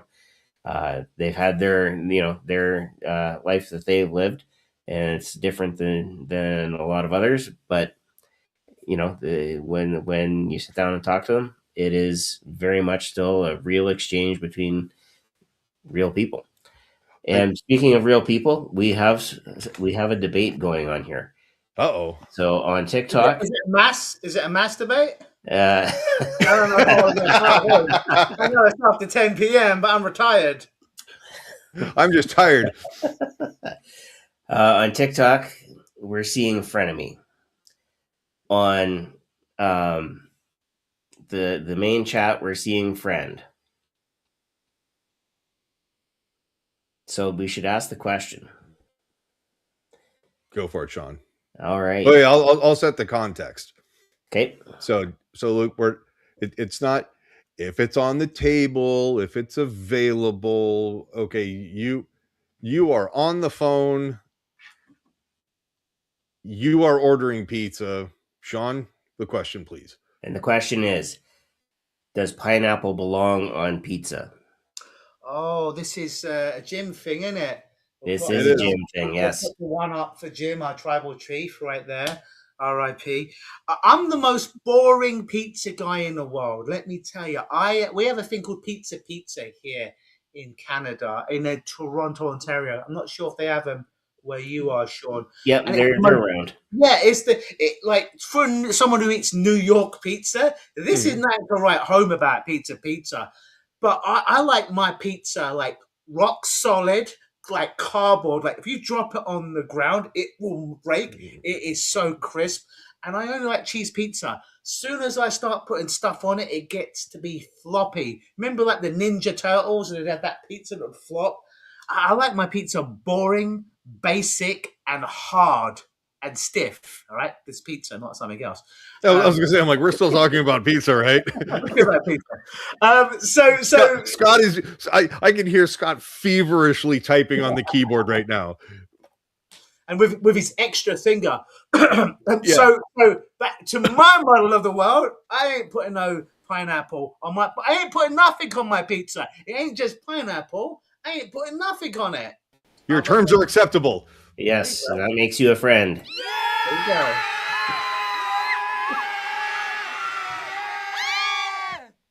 I was gonna say when you started looking up and pointing, I was like, is he starting to like dodge lightning bolts or something like that? The Jim is just going to be throwing down. Yeah. Weird shit happens to. No, that's all good. Before we get on to our hypnosis portion of the podcast, have we missed anything that you wanted to talk about that maybe Shows coming up, websites, programs, trainings, anything that we've been putting up your social medias or websites and stuff in the comments as we've been going. I often go and I give talks at conferences, and the biggest thing that people lack, including me when I began, was not they're lacking another technique, because there's a gazillion techniques out there that you can make work for you, right? But they lack the business know-how. Specifically, when you have a client on the phone, how do you get them to give you a minimum of $2,500 on one phone call? All right. So I got really good at having a screening call and getting a close rate. This is based on the last 6-7 years of, I'm really anal about this. 86.30% of people that I get on the phone would pay me $2,500. Talking $50. This is for 3 sessions. So we're not talking $50 here or there, but I got really good. And I kept getting this, my own screening call questionnaire that I developed. And I kept developing it and removing questions and different iterations of it.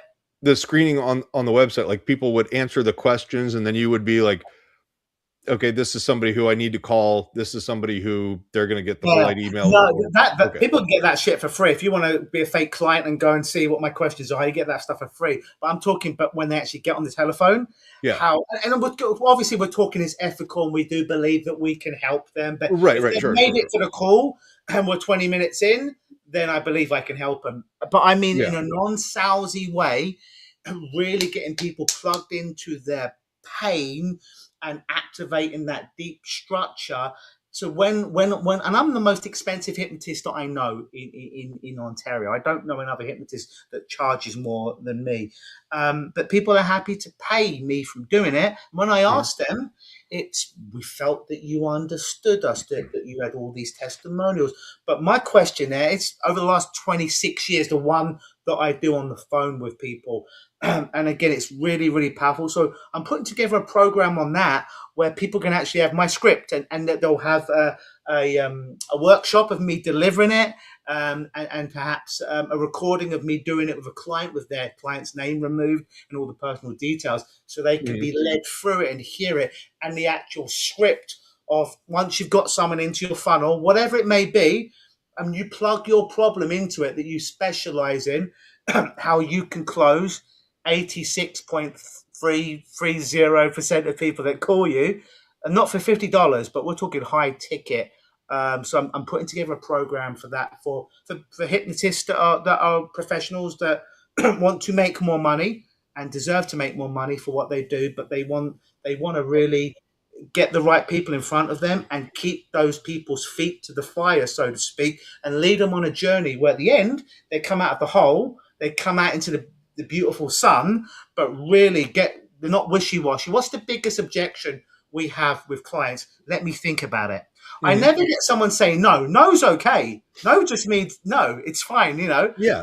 Yes is great. It's let me get back to you. And I've erased that. There's no let me get back to you. There's no let me thinking about it. And I deal with that within the first 5 minutes of the call. And I'll teach this. This stuff's off the table. So it's a yes or it's a no. And people are shocked. Like, are you okay? Give me a yes or a no. And people are shocked when I say, are you comfortable saying no to me? Because nobody's ever said it's okay to say no. It's okay if you don't want to work with me, but just tell me no. But don't be wishy-washy. Don't say I need to think about it, because that's just a nice way of saying no. And respectfully, don't waste my time, and I'm not going to waste your time. But I do it. There's a whole 5 minutes before we even get onto the call that frames it in such a way that like, oh, it's cool for me to say no, and am I really serious about this? So Mhm. that's a whole program. If people are interested, they Are- can reach out at Are lukegnosis.com. you going to be presenting at any upcoming conferences or be attending or anything like that? Yeah, so I should be at Michigan this year. I will be at the Canadian. I hear this goofy guy's putting it on in Oh September. yeah, some guy. What's his name? Pete. Dan Goyette. Steve, something. I think that's in September. We've got the Canadian Hypnosis Conference. I want to say in October, Yep. and I will, the one in the Heartland. I think I might be at Heartland in a couple of months. We're just Mhm. finalizing that. And there's one in Florida, the Orlando, Florida one in May. I will either be there or there's a new one in LA that's coming out. I want to say October, November. So yeah, I'm going to be in a lot of them this year. Oh, good. Yeah. Yeah. Sorry, Circling back. as far as shows, most of my shows they go up on my YouTube. They're generally around Toronto, but if someone's a couple hundred miles away, you know, in New York or Buffalo, Is there a website where you actually have like, I don't want to say tour dates, but where people can say, hey, here's where you're going to be and when? yeah, probably. You see this? If the people want to scan that T-shirt right now, they can. Right. Or they want to pause this video and scan it, or they could just go to Hypnosis that's on the screen, and basically that's my hub of every other website I've got is going to come off of hypnosis.com, whether Oh, it be nice. therapy for people, business for hypnotists, or stage shows and mentalism. Hypnosis.com is the best place to go to. I love it. Circling back, Scott did some research for us. He did find the it's called The Motion Picture Prescription: 200 Movies to Help You Heal Life's Problems by Gary Solomon. There you can go. get it on that Sunken Continent website, Amazon. Oh no, that's Atlantis. Okay. The Amazons, the Atlanteans, you know, I guess they were at odds. So they Right. say. But yes, you can get it on Amazon. And you know, again, we talked a lot tonight about those stories that kind of helped shape our lives. And if you can get in with one of those stories, and I would say Milton Erickson probably was an absolute stellar expert at doing this with his metaphors. And once you got into your, you know, not that I want to sound Star Trek-ish, but I will because I can. But once you get into your root metaphor, all kinds of things can be tweaked, affected, reframed, and you can come out on the other side going in the direction that you want to get to. So all of that said, I believe it is time for our disclaimer. Yes, and actually, it's a good thing I ran to the mailbox. I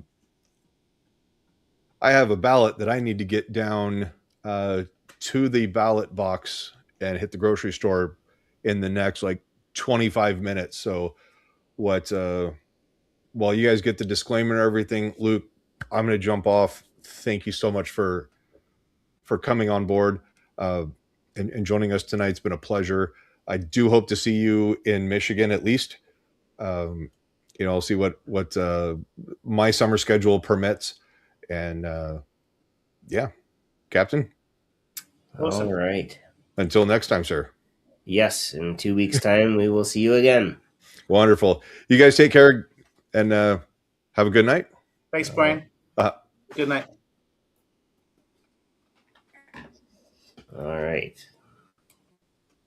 We'll do that just like that. And we will start the disclaimer. And I always like the way Mike Mandel says it. Disclaimer, and then gets into this disclaimer. But the bottom line is this. If you're driving, if you're doing something that relies on focus, you know, cooking, and I actually did have that on, you know, how we would do that on TikTok, right? We'd do a quick session or whatever. And I jokingly said, and if you're cooking, you know, turn this off now. And one of the ladies said, well, it's a good thing you said that because I was just chopping vegetables. But whatever it is, if you need to focus on that, turn this off. You can always come back to this later. Because it will be on YouTube and there will be replays available as long as YouTube exists, right? And they let us keep it on there, I guess would be the other thing. But if you are going to participate, make sure you're in a comfortable spot. Make sure you set your device down away from you so that it doesn't tip over, in your lap and disrupt the process. Get yourself into a good spot where you're not going to fall over or anything like that. And Luke, I'm going to turn it over to you.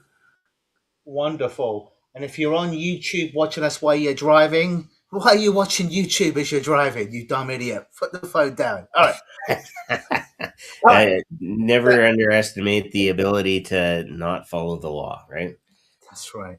That being said, if you just go ahead and you just focus right here on me, and what I want you to do in a moment is I want you to keep your head stock still. Do not move your head. But in a moment, I'm going to raise my hand up towards the top of the camera. As I do that, I want you to take the biggest, most powerful, strongest, deepest breath of your life into your lower stomach.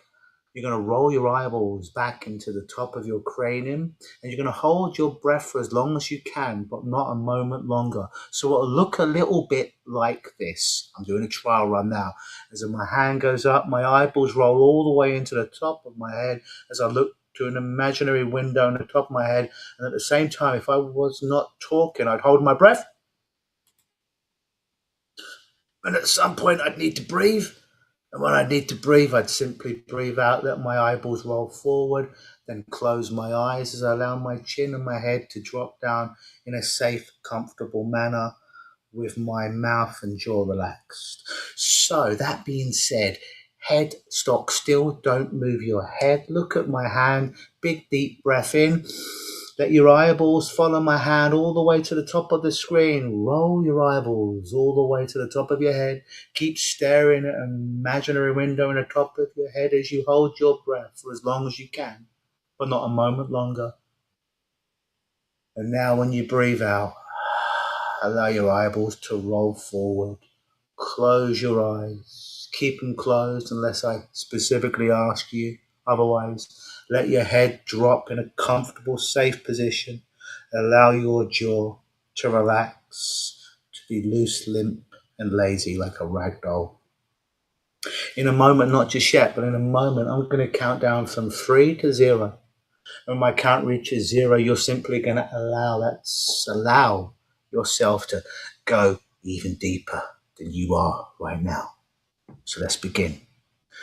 3, just allow yourself to go deeper and deeper and deeper. 2, the deeper you go, the better you feel. The better you feel, the deeper you go. 1, almost there, so close, almost there. 0, starting now. Starting right now. Every noise, every sound you hear, inside and out, are just signs, just signals for you to come back to my voice and follow my suggestions even easier. And starting right now, everything you feel inside and out of your body is just a sign, just a signal for you to focus on my voice and follow my suggestions even easier.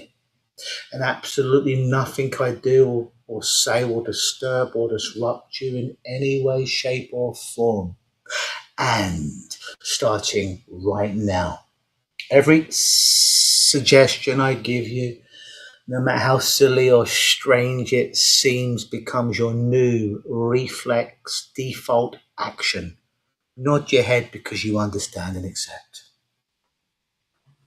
That's right. Starting right now, every suggestion I give you from this moment forward becomes your new default setting, your new normal, your new way of being. Nod your head because you understand and accept. That's right. And starting right now, every breath you take, Every move you make, every moment that ticks by, every thought that wanders in and out of your mind, every sensation you feel on your skin, and every thought that just, that's right, inside your head are all just signs, all just signals for you to simply allow yourself to go even deeper. In a moment, not just yet, but in a moment, I'm going to count from 5 to 0. Now, the closer I get to the 0, the closer you get to the 0. And when I get to the 0, you get to the 0 and go right through it into the other side, into a place called hypnosis and trance, which is truly transformative and amazing. So let's begin our journey. 5. Getting closer and closer and closer. 4. Getting closer and closer. You have a growing sense of anticipation. You cannot wait to step through that 0 because you realize what's on the other side is an absolutely amazing experience. And you cannot wait to step through that 0 and feel just how good it feels. 3. Closer and closer. Closer and closer. 2. Closer and closer. That growing sense, that urge of anticipation is getting stronger, and you feel the excitement pulling you as you cannot wait to step through that 0. Feel just how good it feels on the other side, and you're almost there.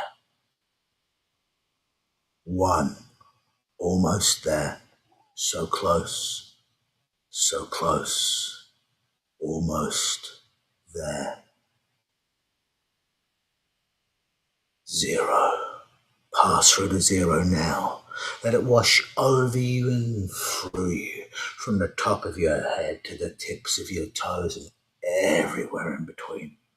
Sinking, dropping, drifting, floating, melting, deeper and deeper, deeper and deeper, deeper and deeper.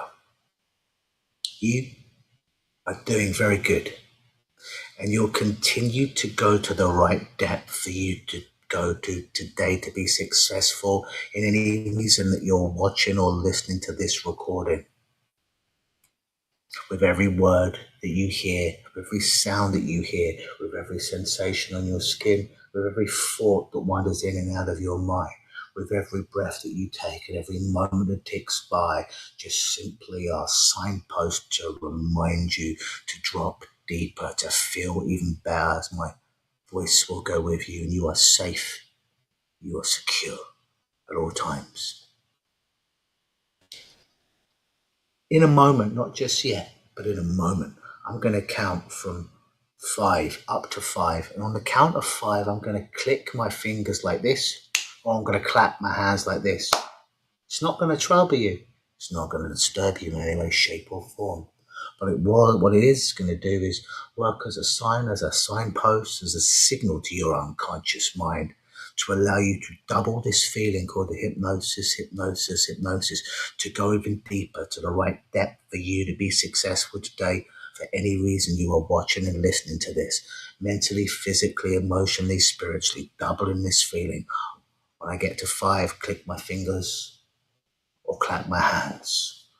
1, 2, 3, 4, 5. Double that sense of hypnosis.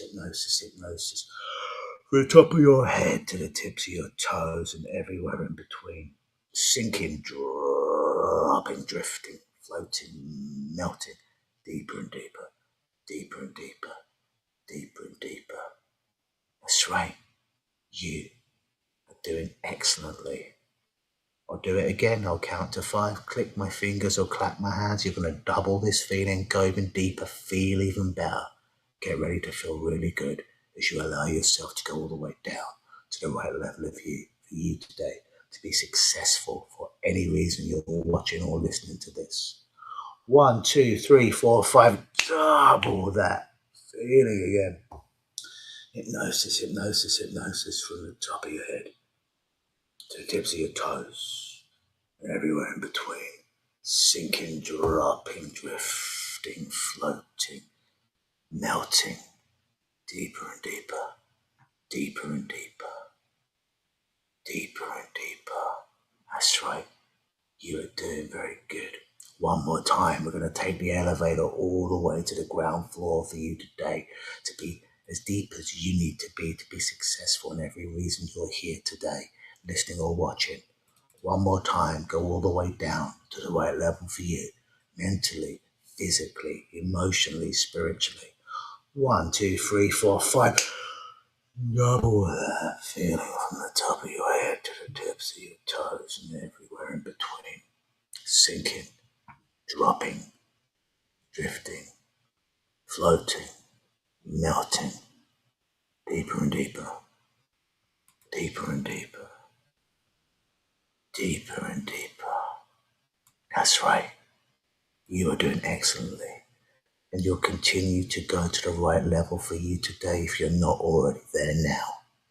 Your conscious mind can continue to listen to me if it chooses to, but doesn't need to pay any particular attention to anything I'm saying, because now I'm speaking to your unconscious mind.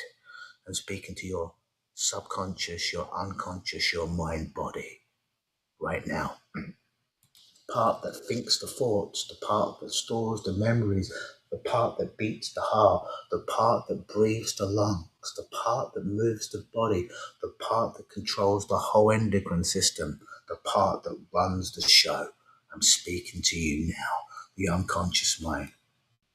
And I want to thank you for all the work you've done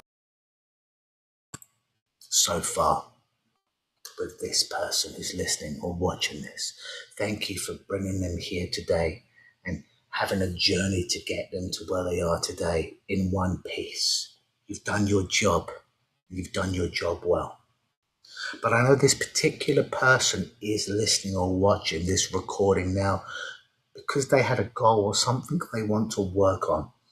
And perhaps there's something that's in the way of them achieving what it is they want to achieve. Now, I don't know what that is. How could I? I'm not even in the same room as you, and there's hundreds, maybe thousands of people that are listening to that recording, this recording, but you know what you need to work on. So whatever it is that you need to work on, whatever that particular goal is, and whatever is preventing you from achieving it, known or unknown, conscious or unconscious, I want to ask your beautiful, powerful, strong, unconscious, subconscious mind, the monkey mind, your beautiful, powerful, strong, super powerful, unconscious, subconscious mind, the part that controls everything. I want to speak to that part now. And I want you to go ahead. And I want you to eliminate that block, that barrier, whatever that thing is that's preventing this person from achieving their goal. I want you to delete it, much like deleting an old text message that you've read, you've actioned, you've understood. Now you don't need it clogging up your phone. Much like deleting an old email that you've read, you've actioned, you've understood. Doesn't need to hog up any more of your gigabytes. Much like deleting an old voicemail on your phone. And I don't know if your phone is like mine, but my phone only holds about 12 messages. Then it starts to re-record over the earliest one. So much like deleting an old voicemail that you've listened to in action and no longer need to hear it, or you might have your very own specific way of deleting that limitation now. Whichever it is, just go ahead and delete that limitation now, unconsciously. Take all the time you need, but understand your unconscious mind does things fast, faster than you could ever imagine consciously. And at some point, you'll just know, and you might not know how you know, that this problem's gone. You'll just feel something. And when you know that it's gone, even if you don't know how you know it's gone, you just know. And I'm not talking about knowing logically.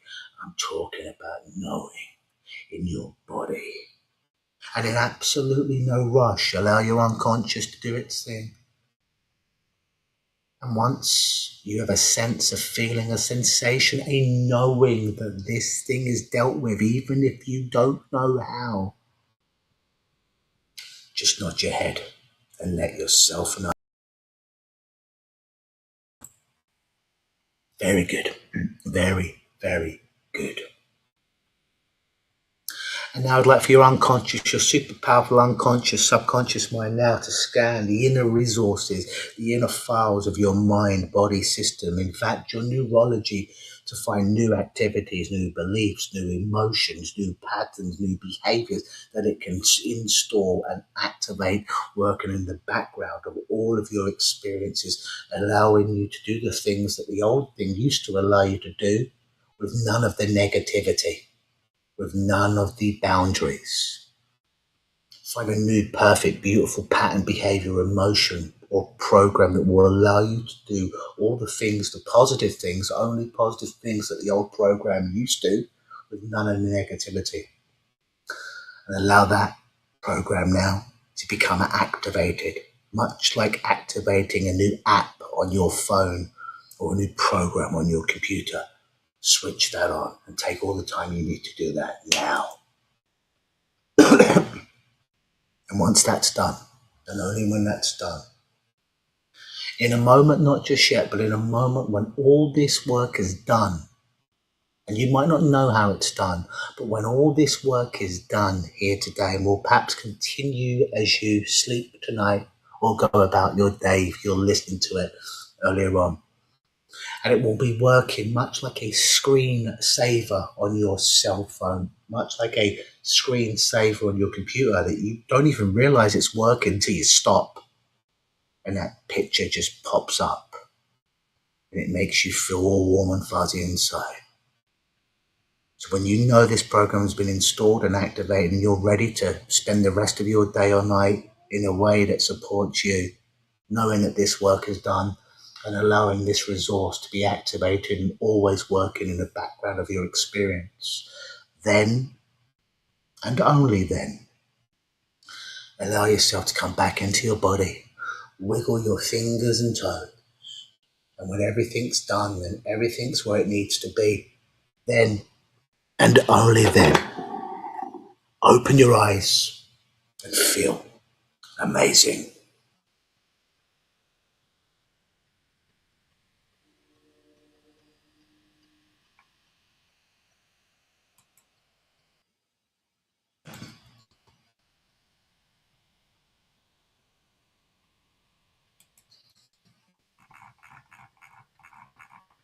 And as people come back into the room and into themselves, let us know how that was for you. We can't see you, so we're working on the assumption that you followed along and you've gained something here tonight, because that was phenomenal. And your brain might feel a little bit like my snow dial right here. So there's all these little bits that are moving around, and you might feel a bit discombobulated. There's a $20 word right there. But as you sleep, as you nap, as you go about your day tonight or tomorrow, everything and every particle will drop where it needs to go to favor this new decision, these new behaviors that have been installed and activated in your neurology for your own good and merit. Absolutely. And a few people in the TikTok room. I see the HypnoPixie. Matt is with us, just joined in. Reem has been here for a while. Of course, we've got our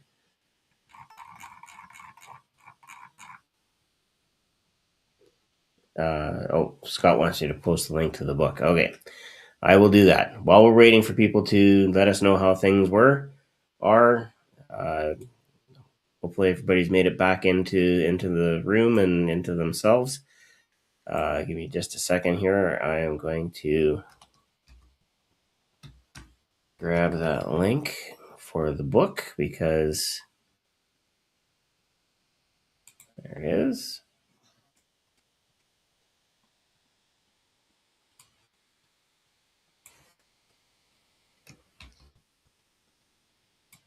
Here we go. Oh, come back here, everybody.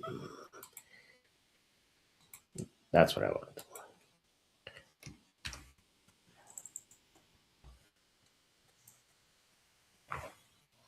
Okay. Not seeing any feedback. That's not necessarily an issue. I know the change work that you just performed in the space of, I don't know, 15-ish minutes.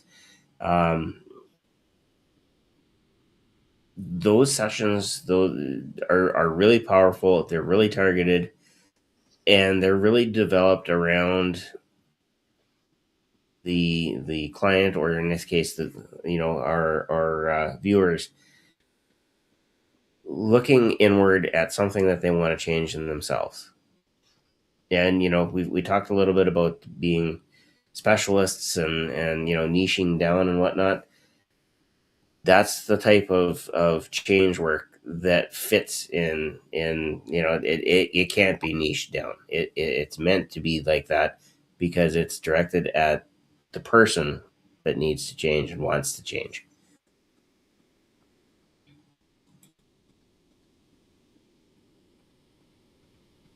All right. Not seeing anything in either chat, and again, that's not necessarily a bad thing. That's maybe just means that the snow globe is it's pushing the snow around. Did the link come up for the? Let's try that again. It didn't come up on my end, the offer the book. Okay. Just to make sure. Oh, Becca says, thank you for the trance. I went pretty deep. That's actually not really a surprise because at 4'10", pretty much all the water is deep. And I can say that because I'm only 5'3". So I used to be 5'4.5", when I had hair. But yeah, no, it definitely is an experience. And for anybody who's watching this later on,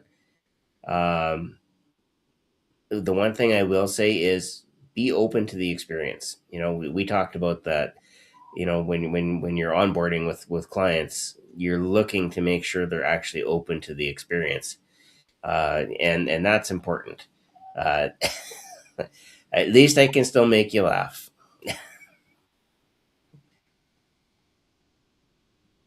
So I true story. I actually did get to, back in the day. They used to have different badges for swimming and whatnot. So I made it to get the first star. I always likened it to being a general. You got my first star, and there were 5 stars, and I could have been a lifeguard. But I didn't think anybody really wanted somebody as stocky as I am to, splash into the pool and rescue them. So, and we moved, so there wasn't much point in continuing that. There wasn't really a good pool to learn from. But yeah, and I know from experience that it doesn't matter where you jump in the pool, it's always kind of deep. So Becca said she almost nodded off to sleep after. Well, it is what is it, 2, almost 3 o'clock in the morning. I think we would have forgiven you, but you can go to sleep now because I think we are about ready to wrap it up. So Brian, of course, has gone off to do his civic duty, and we will see him in a couple of weeks.